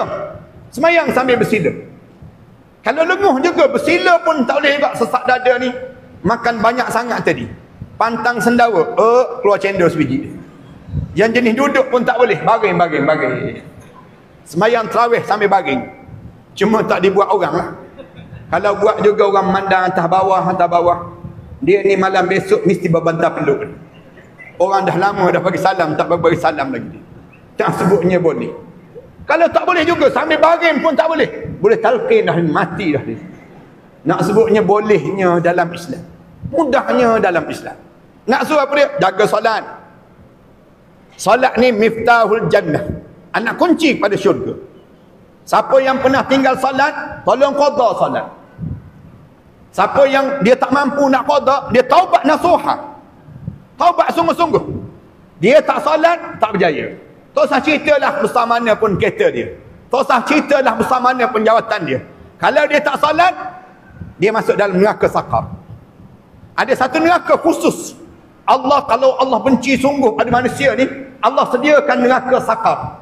Allah marah pada orang yang berzina, tapi tak ada khusus neraka khusus penzina. Allah marah pada peminum arak, tak ada neraka khusus pada orang yang minum arak. Tapi bila Allah marah pada orang yang tinggalkan salat, Allah sediakan khusus neraka sakar untuk mereka semua. Bila masuk dalam neraka sakar, Allah tanya, orang-orang ahli syurga tanya, ma salakakum fi sakar? Qalu lam nakum minal musallin. Kenapa kamu dihumban ke dalam neraka sakar? Kerana kami di atas dunia dahulu tak semayang. Jangan tinggal solat, tuan-tuan. Kalau tuan-tuan nak masuk syurga, tuan-tuan kena pastikan jaga solat. Solat subuh kena jaga. Solat 5 waktu ni kena jaga. Ayah-ayah, ibu-ibu yang usia 60 tahun ke atas, solat tahajud malam, tiap-tiap malam. Mesti bangun tahajud malam. Jangan tertinggal dalam hidup kita, solat. Yang kedua, baca Quran. Dalam ibadah, bulan Ramadan, Allah pilih masa untuk baca Quran. Syahrul Ramadan alladhi unzila fihi al-Quran. Bulan Ramadan padanya diturunkan Al-Quran. Tujuan apa? Hudan linnas, menjadi petunjuk dalam hidup manusia. Al-Quran ni menjadi kekuatan dalam hidup kita. Kenapa Allah turunkan dalam bulan Ramadan? Saat mana kamu mengosongkan perut kamu masukkan ayat-ayat Allah dalam tubuh badan kamu. Allah pilih masa yang terbaik dalam bulan Ramadan. Nak suruh kita ni hidup dengan Al-Quran. Masuk bulan Ramadan ni, orang dalam kubur, dia kata, kalau aku diberi peluang untuk hidup, aku nak baca Quran. Aku nak baca Quran je dalam hidup aku. Tuan-tuan, janganlah sampai tak boleh baca Quran, tuan-tuan. Saya sentiasa pesan di mana-mana pun. Orang Melaka ni, tak layak dia meninggal dunia di saat mana dia tak boleh baca Quran. Siapa yang dia meninggal dunia, di saat mana dia masuk dalam kubur, di saat mana dia tak boleh baca Quran, dia masuk dalam kubur sekejap lagi, confirm tak lepas dia menghadap depan Allah. Tak lepas, tuan-tuan. Tak percaya, cuba try mati, tak percaya. Nak tahu lepas ke tak lepas. Masuk kubur je malaikat tanya terus, Quran boleh baca? Quran boleh baca? Tak boleh, malaikat. Quran tak boleh baca? Tak boleh. Kamu buat apa di atas dunia? Allah tanya balik, kamu buat apa di atas dunia? Hidup 30 tahun, 40 tahun, 50 tahun, 60 tahun kamu hidup tergagak-gagak, tak boleh baca Quran. Kamu buat apa di atas dunia? Quran tak boleh baca? Tak boleh. WhatsApp boleh. WhatsApp boleh baca, Quran tak boleh baca. Buat malu je hidup. Jangan tak boleh baca Quran. Saya minta sangat orang Alur Gajah ni dan semua qaryah di qaryah-qaryah di Alur Gajah ni, semua kena boleh baca Quran. Masjid-masjid kena mainkan peranan umum pada tiap-tiap hari Jumaat. Siapa yang tak boleh baca Quran lagi, tolong daftar. Siapa yang dah boleh baca Quran, tolong daftar. Sedarakan mereka. Jadikan mereka di antara Ansar dan juga Muhajirin. Jadikan persaudaraan Islam. Mari berjumpa dengan AJK Masjid. Kalau ada tuan-tuan yang hadir malam ni tak boleh baca Quran, tolong datang berjumpa dengan AJK Masjid. Bagi tahu pada AJK Masjid, bantu saya. Saya antara ahli qaryah yang tak boleh baca Quran. Saya tak nak saya mati dalam keadaan saya tak boleh baca Quran. Bila saya tak boleh baca Quran, saya tak lepas nanti. Biar dia menangis teresak-esak di atas dunia ni. Bagi tahu pada AJK, saya tak boleh baca Quran. AJK pula jangan jawab. Bertenang. Saya pun tak boleh baca juga katanya. Jangan jawab demikian. Buat malu company je kita. Kita dah ada dah. Semua sekali di kalangan kita berlumba membaca Al-Quran kan. Mesti boleh baca. Pastikan kita bukan buta terhadap Al-Quran. Jangan kita, kalau kita tak boleh baca, tolong hafal. Macam orang buta yang telah menghafal. Kalau tak boleh, hafal pun tak boleh. Tolonglah salin balik Al-Quran tu sebuah. Al-Quran tu daripada jari-jari, tulisan jari kalian sendiri. Saya pernah cabar begini. Ada orang Melaka ni, saya cabar dia untuk dia salin balik sebuah Al-Quran. Dia salin, akhirnya dia boleh baca Al-Quran kali. Nak sebutnya gambaran bagaimana kita mesti boleh baca Al-Quran. Jangan tak boleh baca Al-Quran. Malu kita. Malu dengan anak-anak autism yang usia dia dalam keadaan yang kecil lagi. 30 juzuk Al-Quran dalam kepala. Tuan-tuan boleh tengok dalam internet sekarang, dalam TikTok dan sebagainya. Anak-anak yang sekecil usia 7 tahun, autism pula. Tak reti bercakap. Bila tanya surah apa, ayat apa, dia boleh sambung balik ayat-ayat tersebut. Di mana pun, juzuk keberapa pun. Nak sebutnya, kita ni, Allah tak jadikan kita autism. Allah tak jadikan kita cacat. Allah jadikan kita sempurna. Mengapa kita tak boleh baca Al-Quran kan? Malu kita dengan Allah Subhanahu Wa Taala. Hidup makan rezekinya, hidup dengan semua subsidi yang Allah bagi pada kita untuk ditagih kembali di akhirat nanti. Kalau kita tak gunakan manfaat demikian. Quran mesti boleh baca. Dan kemudian yang ketiga dalam ibadah dalam bulan Ramadan nanti apa dia? Timbulkan rasa kasih dan cinta pada Allah dan kasih dan cinta pada Nabi Muhammad sallallahu alaihi wasallam. Ramadan, dalam bulan Ramadan jangan tiru selebriti dunia. Jangan tiru mereka. Jangan ikut fashion yang digayakan untuk hari raya tersebut. Tapi tiru siapa? Tiru Nabi Muhammad sallallahu alaihi wasallam. Berakhlak dengan akhlak nama Allah Al-Husna. Sifat Allah yang 99 nama Allah 99 tersebut, akhlak yang mesti ada pada kita.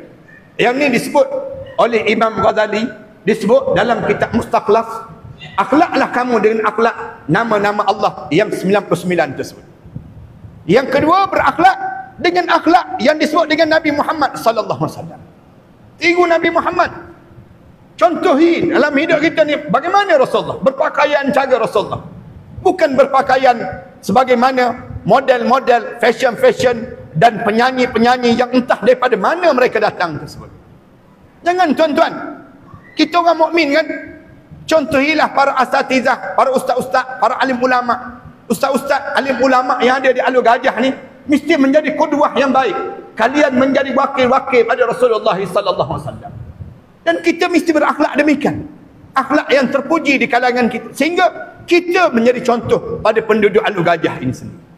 Ini keadaan yang mesti ada di kalangan ini. Sehingga kan mereka nampak siapa yang perlu kita contohi dalam hidup. Bagaimana demikian? Zikir sentiasa di bibir kita. Bulan Ramadan, basahkan lidah kita dengan zikir. Sentiasa je. Zikir apa? Zikir yang diajar oleh Rasulullah. Allahumma innaka afuwun karimun tuhibbul afwa fa'fu anna. Ini tanda kita ni berakhlak dengan yang diajar oleh Rasulullah sallallahu alaihi wasallam. Mulut kita sebut kalimah yang mudah. Ibu-ibu sebut, ayah-ayah sebut kalimah ni. Rabbighfirli wa tub alayya. Tu je. Sentiasa bibir kita 70 kali sehari sebut Rabbighfirli wa tub alayya. Rasulullah sebut demikian. Rasulullah kata, ya Allah ampunkan dosaku, taubat aku kepada kamu ya Allah. Rabbighfirli wa tub alayya. Ringkas je zikir yang boleh kita buat dalam hidup kita demikian. Kemudian selain daripada kita nak suruh kita berakhlak dengan akhlak Allah, doa. Lepas zikir doa. Doa ni jangan berhenti. Bulan Ramadan ni sentiasa doa. Doa, Allahumma inna nas'alukal jannah. Ya Allah, saya nak syurga kami. Jalan ke mana pun bagi tahu pada anak-anak kecil, anak-anak, doakan pak cik biar pak cik jadi ahli syurga. Jumpa dengan kawan-kawan kita, salam dengan dia tersebut. Doakan saya biar saya jadi ahli syurga. jumpa dengan orang alim, bagi tahu kepada dia, tolong doakan saya biar saya jadi ahli syurga. Mulut kita ni sentiasa sebut demikian. Doa Rasulullah dalam bulan Ramadan, Rasulullah ajar doa Rasulullah ni nak suruh dapat malam Lailatul Qadar tu, doa ni daripada doa lagi lama lagi terangkat, lagi lama lagi terangkat sehingga tegak tangan Rasulullah sallallahu alaihi wasallam dalam bulan Ramadan. Doa Rasulullah sehingga kan jatuh lengan jubah Rasulullah, nampak ketiak putih Rasulullah sallallahu alaihi wasallam. Kita berdoa tak lagi lama lagi turun. Lamanya tu imam. Lamanya berdoa. Doa menda lah lama-lama. Mula letak tangan atas paha. Jangan tuan-tuan, jangan. Jangan. Orang kita letak tangan atas paha je berdoa. Malasnya dia berdoa. Nak suruh ada Allah. Ya Allah. Nak terima. Tak nak terima sudah. Senang je dia. Jangan. Doa ni biar bersungguh-sungguh. Bersungguh tu angkat. Lagi lama lagi terangkat tangan kita. Tegak tangan ni sampai ke atas. Doa Rasulullah sallallahu alaihi wasallam. Ni malah doa bagi salam angkat tangan. Ya Allah, macam biasalah ya Allah. Amin. Doa paling ringkas dalam dunia dia. Doa dia. Orang tanya kenapa doa ringkas sangat? Doa itulah ustaz, dulu kini dan selama-lamanya. Malahnya nak doa. Jangan. Doa ni sebut satu-satu. Bahasa kita bahasa biasa je, sebut terus. Ya Allah, aku punyai seorang isteri. Aku punyai 5 orang anak ya Allah. Isteri aku sifat dia begini, perangai dia begini. Cerita pada Allah dalam doa kita. Bagi tahu ya Allah, aku ada seorang suami. Suami aku perangai dia macam ni, akhlak dia begini. Cerita pada Allah. Bagi tahu pada Allah, ya Allah, saya punyai 6 orang anak. Anak yang sulung kerjanya begini, buatnya begini, hidupnya begini. Cerita pada Allah. Doa tak perlu bersastra pun. Tak perlu bersastra. Orang kita kan dia ingat ke doa tu mesti bersastra. Tak. Angkat tangan semilir angin yang berlalu. Entah apa-apa dia nak sebut. Mula dia tak tahu benda apa yang dia nak minta tu. Ni doa kita sebut je. Ya Allah, aku begini, hidup aku ni buruk macam mana pun aku nak masuk ke syurga kamu ya Allah. Sebut je pada Allah. Macam mana pun jijiknya dosa-dosa aku ni ya Allah, kamulah ampunkan dosa-dosa aku ini. Kemudian selawat pada Nabi Muhammad sallallahu alaihi wasallam. Nabi Muhammad ni jangan gugur daripada bibir kita ni sentiasa bersalawat. Mula kita je Allahumma salli ala Muhammad wa ala ali Muhammad. Agar Rasulullah kenal nama kita bila kita bangun di akhirat nanti. Nama kita dikumandang di padang mahsyar, di khalayak ramai kerana banyaknya selawat yang kita menyebut nama Nabi Muhammad sehingga menimbulkan kerinduan yang amat sangat kita dengan Rasulullah sallallahu alaihi wasallam. Kemudian yang ketiga, Allah bila dia nak suruh kita jaga yang disebut dengan ibadah, Allah jadikan malam Lailatul Qadar. Ni program yang Allah susun. Malam Lailatul Qadar ni Allah jadikan 10 akhir Ramadan. Bagi orang yang pencen, ibu-ibu dan ayah-ayah yang 10 akhir Ramadan, kalian mesti hadir di masjid ini, tidur di masjid ini, dan jangan balik pada malam-malam 10 akhir Ramadan. Saya harap sangat masjid-masjid di Malaysia kita ni pada 10 akhir Ramadan buat satu program yang orang kita tak buat lagi setakat ni, tapi Rasulullah buat, orang Arab buat. Apa dia? Intikaf pada 10 akhir Ramadan. Intikaf di 10 akhir Ramadan. Boleh jadi Ramadan ni Ramadan terakhir dalam hidup kita.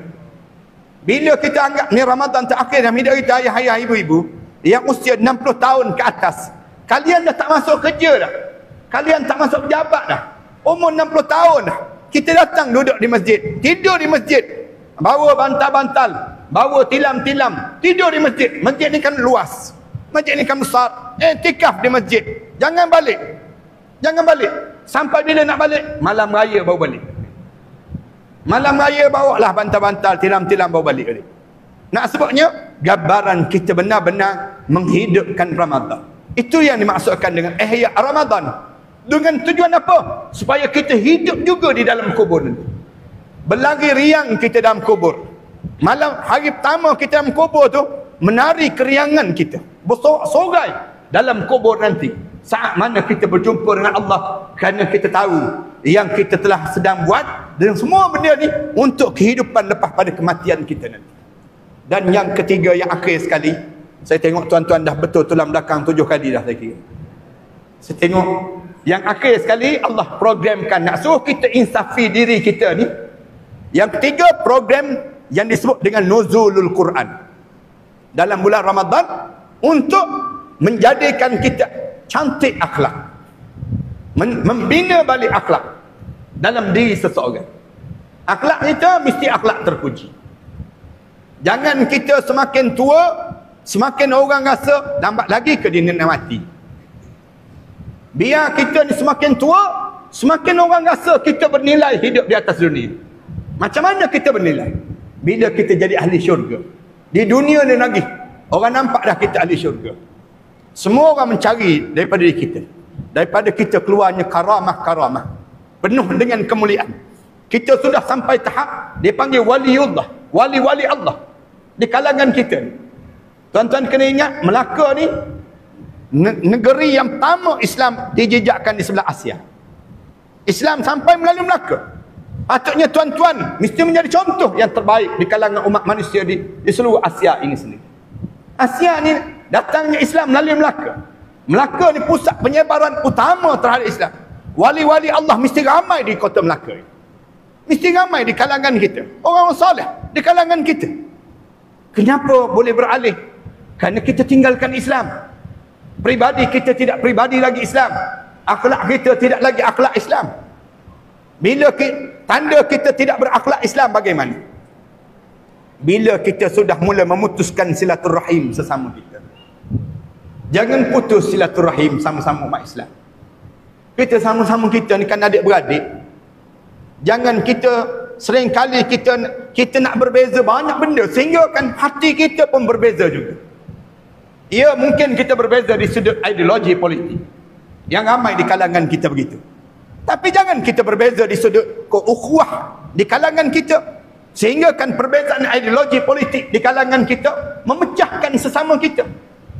Yang seronok bila kita pecah siapa? Orang bukan Islam. Orang bukan Islam bersorak-sorai di atas kelemahan orang Islam. Jangan pecah sesama umat Islam. Jangan putus silaturahim. Jangan tak tegur sapa dengan jiran tetangga. Jangan sampai peringkat kita ni cakap kasar. Setiap kali mana mulut kita keluar je bahasa, terguris perasaan di kalangan kita. Jangan demikian di kalangan kita. Orang Islam ni adik-beradik kan? Innamal mu'minuna ikhwatun. Orang mukmin ni adik-beradik di antara satu sama lain. Yang lebih bahaya lagi akhlak kita yang buruk dengan siapa? Dengan ibu dan ayah kita. Saya nak minta maaf yang ni. Kebanyakan orang lelaki menyakitkan hati ibu dan ayah masing-masing. Saya termasuk sama. Dosa kita ni, kita sakitkan hati mak dan ayah kita. Yang hidup ataupun yang dah mati. Dua-dua kita sakit. Mak kita ni terasa hati dengan kita orang lelaki. Orang lelaki di kalangan umat kita ni. Punca apa?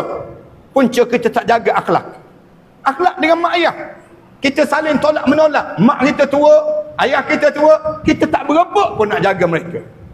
Patutnya sama-sama kita ni berebut, adik-beradik. Hari ni rumah saya, besok rumah kamu, kemudian rumah Abang Long, rumah Kak Long. Beza-beza di kalangan kita. Berebut. Ni tak. Satu rumah tu je yang jaga. Seorang tu je yang jaga. Orang lain melepaskan diri. Tak nak jaga. Kenapa? Banyak kerja. Sibuk, banyak kerja. Kalian tahu, kalau kalian meninggal dunia, saat mana ibu kalian, ayah kalian terasa hati dengan kalian, adakah kalian akan masuk dalam syurga Allah? Kalian tak akan jumpa syurga Allah. Tak jumpa. Yang tu meraung dalam kubur tu. Dia bukan sekadar menyakitkan hati mak ayah, menyakitkan hati mak ayah, menyakitkan hati mak mertua, ayah mertua, menyakitkan hati mak saudara dan ayah saudara. Habis kita. Ni orang besar dalam hidup kita. Jangan singgung hati mereka. Kita tidak ada akhlak dengan mereka. Allah pesan dengan mak ayah, tolonglah tutup sayap kamu. Jangan wala taqda'na bil qaul. Jangan kamu lentuk-lentuk. Jangan.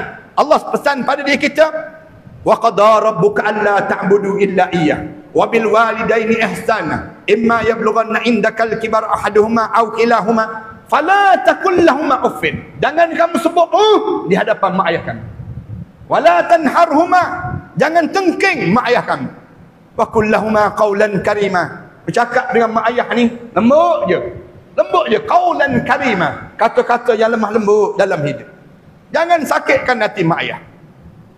Yang jaga di kalangan kita. Kenapa? Kerana kita sibuk nak jaga hati isteri kan. Sibuk nak jaga hati anak-anak kita. Sehingga kita terlupa mak ayah kita. Yang ni yang bahaya wahai orang lelaki. Saya nak pesan termasuk diri saya. Demikian juga orang perempuan. Kalian tolong jaga hati suami kalian. Ramai mana isteri yang dia ingat suami dia tak tersinggung hati, sedangkan suami dia simpan perasaan terhadap isteri dia. Rasa tak puas hati dengan isteri. Punca apa? Punca isteri mengangkat suara di hadapan suami. Ramadan Allah jadikan semua kena rendahkan suara. Jangan angkat suara. Orang perempuan jangan angkat suara dengan suami. Kalian angkat suara dengan suami kalian, rasa sakit dalam hati suami. Dia simpan perasaan dalam hati dia. Orang lelaki ni belum kahwin banyak mulut. Dah kahwin mulut dia disimpan dalam hati. Orang perempuan belum kahwin tak ada mulut. Dah kahwin mulut kat mulut dia. Bila mulut kat mulut, masa tu dia menyakitkan hati suami. Suami terdiam. Suami tersinggung. Kenapa terdiam semua macam pernah kena je ni? Malam ni bau perasan ni semua. Ramadan Allah nak suruh kita kembalikan kejernihan bahasa-bahasa di kalangan kita. Jangan guna bahasa yang kasar. Jangan berkasar. Jangan cabar-mencabar. Orang perempuan jangan cabar suami kalian. Bila suami nak jaga mak dia, ayah dia, bagi sokongan. Bagi sokongan. Jangan kita cabar pula. Mak kamu, ayah kamu, kamu nak jaga sangat, beria sangat, kamu kahwin dengan mak ayah kamu. Rasulullah dah pesan dah. Kalau ada orang perempuan cabar demikian, dia sebut, pilih antara saya ataupun mak kamu, maka ceraikanlah isteri kamu tersebut. Isteri itu dianggap derhaka. Isteri yang tersebut tak pandai nak jaga akhlak dalam rumah tangga. Jangan cabar suami. Sehingga kan cabar, minta cerai, Islam larang. Bergegar arasy Allah. Kalian sebut minta pisah tanpa sebab. Yang kalian rasa itu sebab. Tapi dia tidak ada sebab. Bergegar arasy Allah Subhanahu Wa Taala. Nak sebutnya besarnya nilai suami dalam hidup seorang perempuan dan ibu dan ayah dalam hidup seorang lelaki. Untuk apa? Untuk kita menjadikan diri kita ahli syurga. Kalau kita nak suruh kita jadi ahli syurga, jaga akhlak. Dengan jiran tetangga, dengan sahabat-sahabat, Allah turunkan Quran.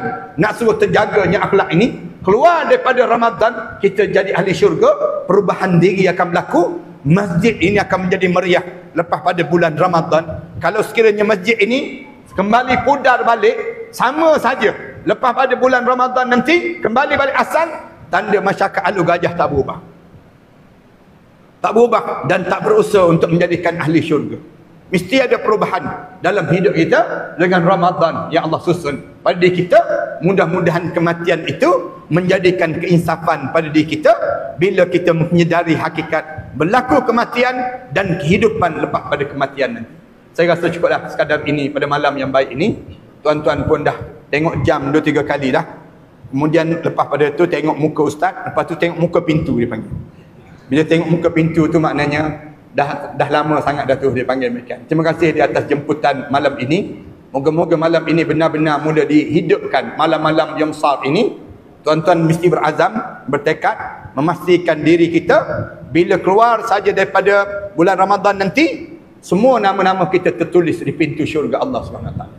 Kalau ada seorang yang hadir malam ni masuk dalam neraka Allah, kita berazam sama-sama kita untuk kita tarik mereka masuk dalam syurga Allah.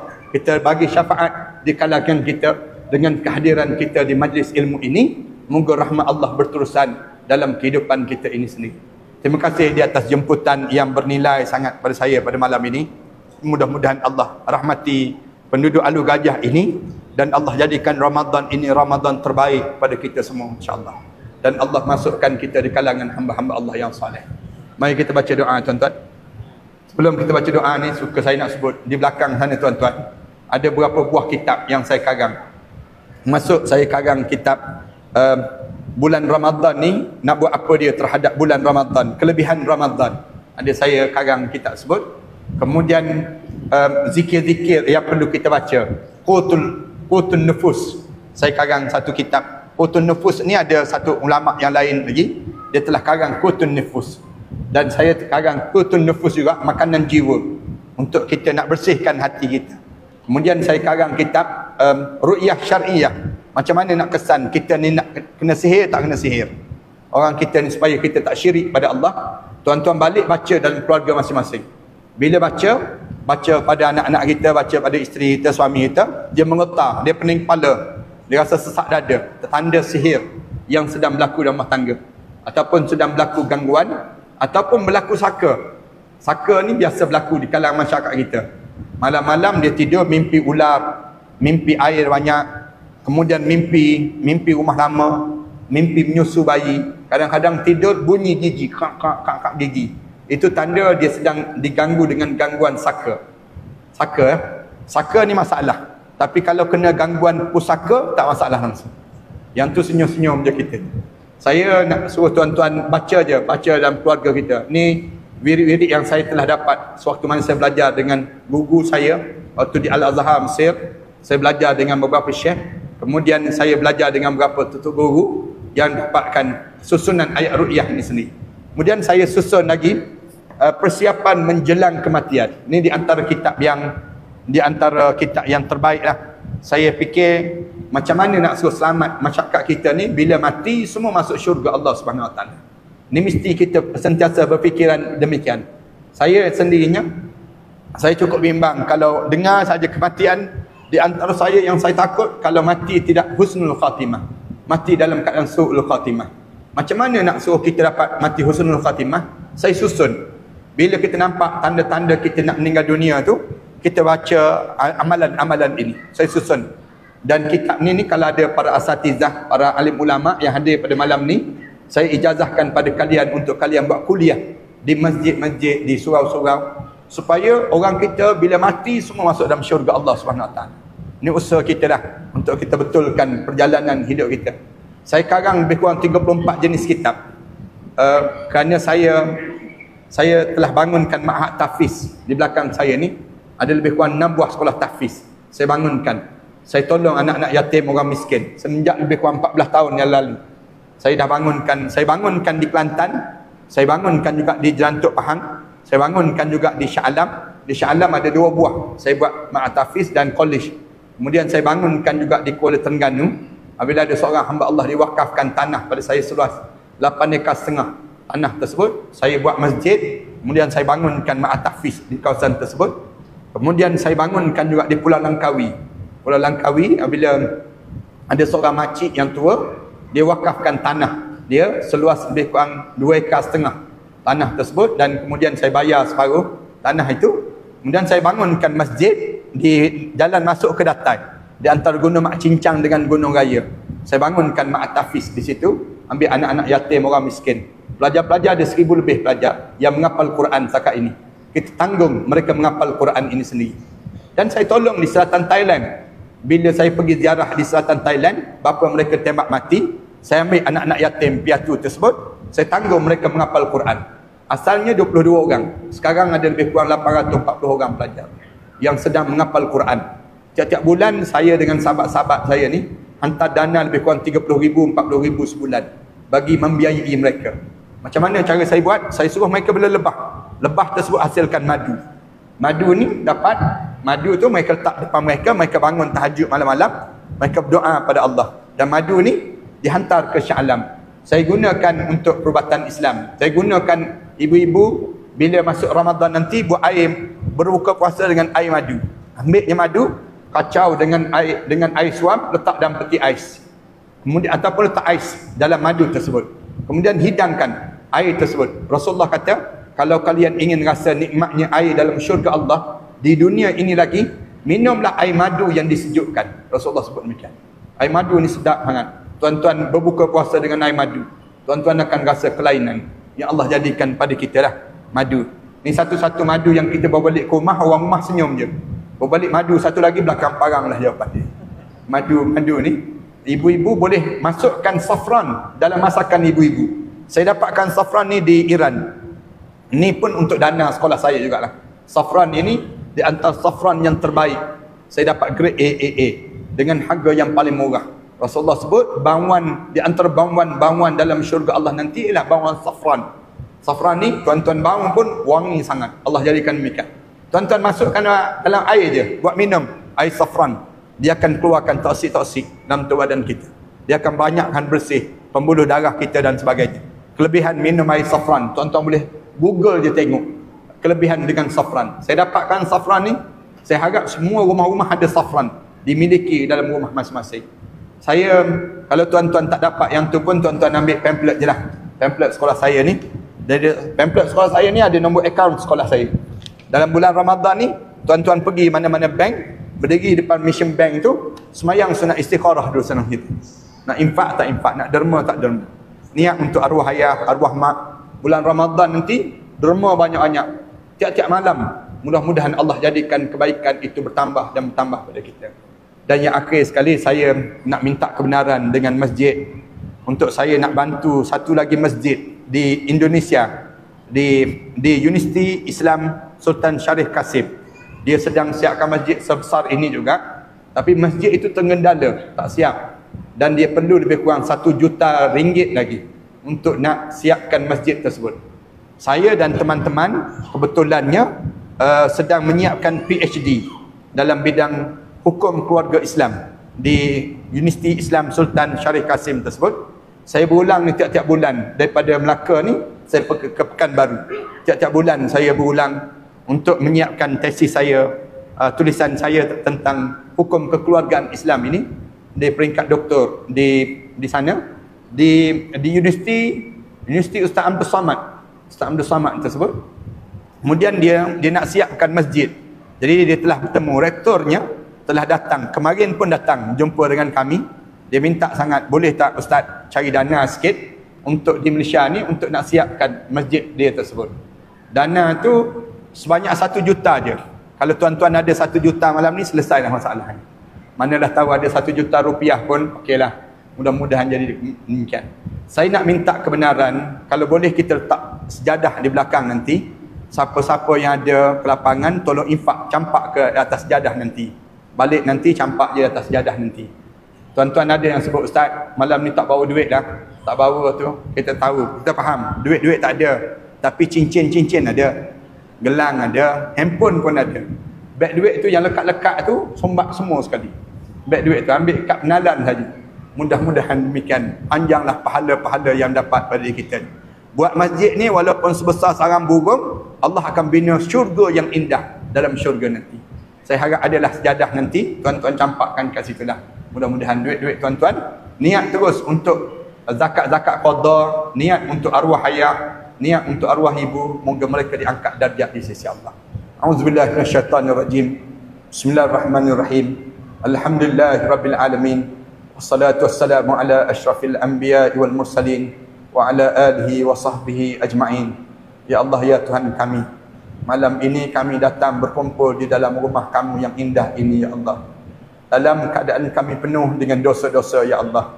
Kami tadarkan tangan, ya Allah, untuk memasuki bulan Ramadan Al-Mubarak ini, ya Allah.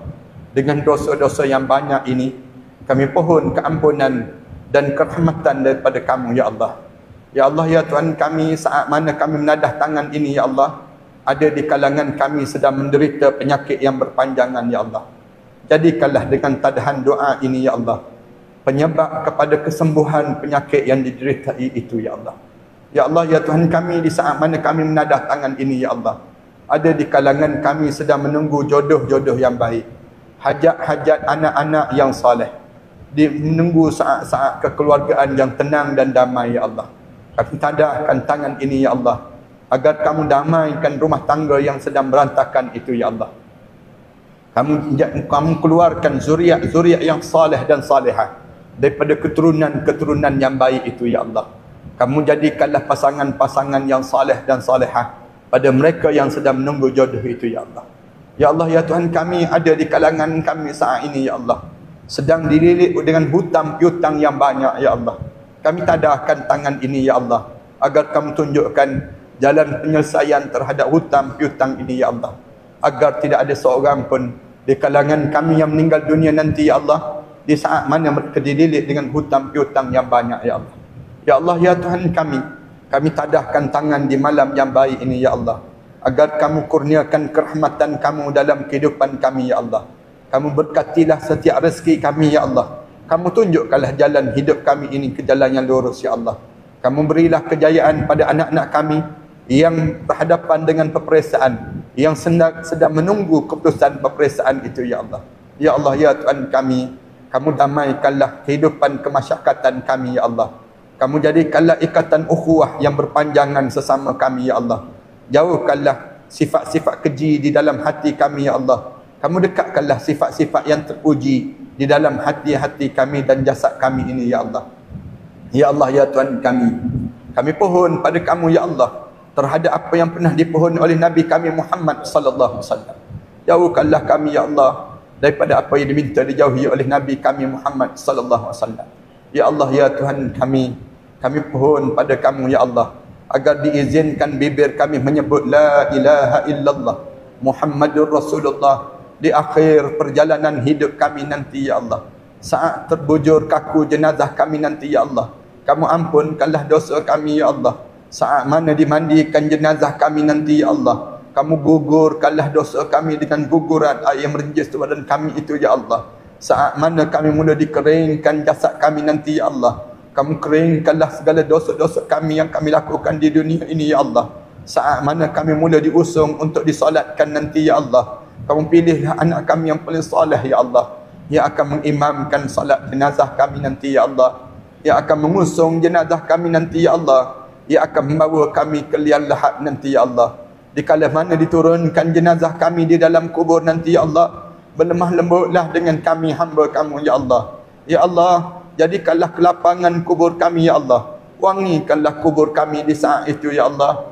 Ya Allah, di saat mana kubur kami mula ditinggalkan dengan derapan tapak kaki yang mula menjauhi daripada kubur kami nanti ya Allah, senangkanlah kami menjawab pertanyaan malaikat munkar dan nakir itu ya Allah. Jadikanlah kubur kami di antara taman pada taman-taman syurga ya Allah. Tetapkanlah pendirian kami ya Allah. Senangkanlah kami melalui suasana kubur di hari-hari yang kami lalui nanti ya Allah. Ya Allah ya Tuhan kami, di malam tama kami di barzah nanti ya Allah, kamu ketemukanlah kami dengan arwah ayah kami, arwah datuk nenek moyang kami, arwah guru-guru kami, arwah pasangan hidup kami, arwah anak-anak kami, arwah mereka yang telah meninggal dunia sebelum daripada kami di Illiyin ya Allah. Saat menghampiri Ramadan ini ya Allah, kerinduan itu seringkali bertandang dalam hidup kami ya Allah. Rindu saat kami dikejutkan untuk bersahur bersama dengan arwah ayah kami dahulu ya Allah. Rindu saat kami didukung dan diusung olehnya ya Allah untuk kami bersahur bersama dengan mereka itu ya Allah. Rindu saat tangannya menyuap-nyuap ke bibir kami ya Allah. Rindu saat kami tertidur di atas ribaan arwah ayah kami dahulu ya Allah. Rindu ya Allah saat kami menunggu saat berbuka-buka puasa itu ya Allah. Rindu saat kami berjalan untuk berterawih bersama dengan mereka dahulu ya Allah. Rindu saat kami bangun di penghujung malam ya Allah, kedengaran esakan tangisan arwah ayah kami meminta pada kamu ya Allah, ampunkanlah dosa mereka ya Allah. Rindu ya Allah, rindu kamulah yang mengetahui betapa rindunya kami pada mereka yang telah meninggal dunia itu ya Allah. Jadikanlah kerinduan kami ini sebagai balasan kepada kelapangan kubur mereka ya Allah, sebagai diangkat darjat mereka ya Allah, sehingga kan kamu meringankan azab-azab yang sedang mereka deritai itu ya Allah. Ya Allah ya Tuhan kami, kamu angkatkanlah darjat mereka setinggi-tinggi darjat di sisi kamu ya Allah. Ya Allah ya Tuhan kami, ampunkanlah dosa kami terhadap kedua ibu bapa kami ya Allah, khususnya dosa kami terhadap ibu kami ya Allah. Seketika dahulu ya Allah, kami mengakui kami pernah bercakap kasar di hadapan ibu kami ya Allah. Kami pernah menengking kata-kata ibu kami ya Allah. Kami pernah membentak-bentak kata-kata ibu kami ya Allah. Kami pernah ya Allah melihat air mata ibu kami mengalir lesu di pipinya itu ya Allah. Disebabkan kelalaian kami ya Allah, disebabkan kejahilan kami ya Allah. Ampunkan dosa kami di kala itu ya Allah. Kami tidak sengaja melukakan hati ibu kami ya Allah. Kami tidak sengaja melukakan hati ibu kami ya Allah. Ya Allah, kerana dosa-dosa itu kah pula ya Allah ia menyebabkan hati kami menjadi sekeras batu ya Allah. Kerana dosa-dosa itu kah pula ya Allah solat kami tidak menjadi sekhusyuk dahulu lagi ya Allah. Kerana dosa-dosa itukah pula ya Allah anak-anak kami enggan mendengar kata bicara kami ya Allah. Kerana dosa-dosa itukah pula ya Allah yang menyebabkan sukar untuk kami bangun di penghujung malam untuk sujud dan sujud pada kamu ya Allah. Ya Allah, seburuk manapun kami ini ya Allah, sejijik manapun dosa-dosa yang pernah kami lakukan di dunia ini ya Allah, segunah manapun kesilapan yang pernah kami lakukan di dunia ini ya Allah, pandanglah kami dengan pandangan rahmat kamu ya Allah. Pandanglah kami dengan pandangan rahmat kamu ya Allah. Pada siapa lagi kami mampu mengadu doa ini ya Allah, kecuali kamulah yang Maha Rahmanur Rahim dalam kehidupan kami ini ya Allah. Ya Allah ya Tuhan kami, jadikanlah Ramadan ini Ramadan yang terbaik yang kami akan lalui nanti ya Allah. Jauhkanlah kami ya Allah daripada Ramadan yang mencelakakan kami ya Allah. Ya Allah, pulangkanlah kami ke Ramadan yang mendatang nanti ya Allah. Jadilah kesempatan kami untuk menikmati Ramadan yang datang nanti ya Allah. Lembutkanlah hati kami ya Allah, ringankanlah jasad kami ini dalam mentaati perintah kamu ya Allah. Rabbana alaika tawakkalna wa ilaika anabna wa ilaikal masir. Rabbana ja'alna muqimas salah wa min dzurriyyatina rabbana wa taqabbal du'a. Ya Allah, masukkanlah kami ke dalam syurga Firdaus kamu ya Allah, bersama dengan pasangan hidup kami ya Allah, anak-anak kami ya Allah, jiran tetangga kami ya Allah, sahabat-sahabat handai kami yang mengaminkan doa ini ya Allah. Ya Allah ya Tuhan kami, izinkan kami bersimpuh di sisi Nabi kami Muhammad sallallahu alaihi wasallam, mencium jari jemarinya nanti ya Allah, mengucup dahinya nanti ya Allah, memeluk tubuh badan yang indah itu ya Allah. Izinkan kepala kami diletakkan di atas ribaan Nabi kami Muhammad sallallahu alaihi wasallam sambil melihat wajah kamu di dalam syurga nanti ya Allah. Ya Allah, ya Allah, ya Allah, ya Allah, ya Allah, ya Allah, ya akramal akramin, birahmatika nastaghith, ya akramal akramin, birahmatika nastaghith. Aghithna ya Rabb, aghithna ya Rabb, aghithna ya Rabb. Wa sallallahu ala Muhammad wa ala alihi wa sahbihi wasallam. Walhamdulillahi rabbil alamin.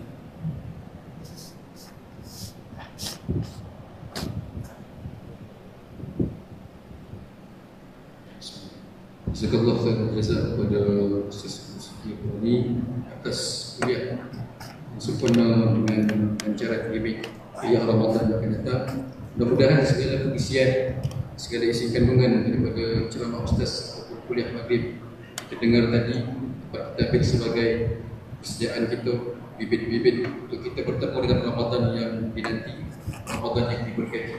Mudah-mudahan Ramadan yang akan datang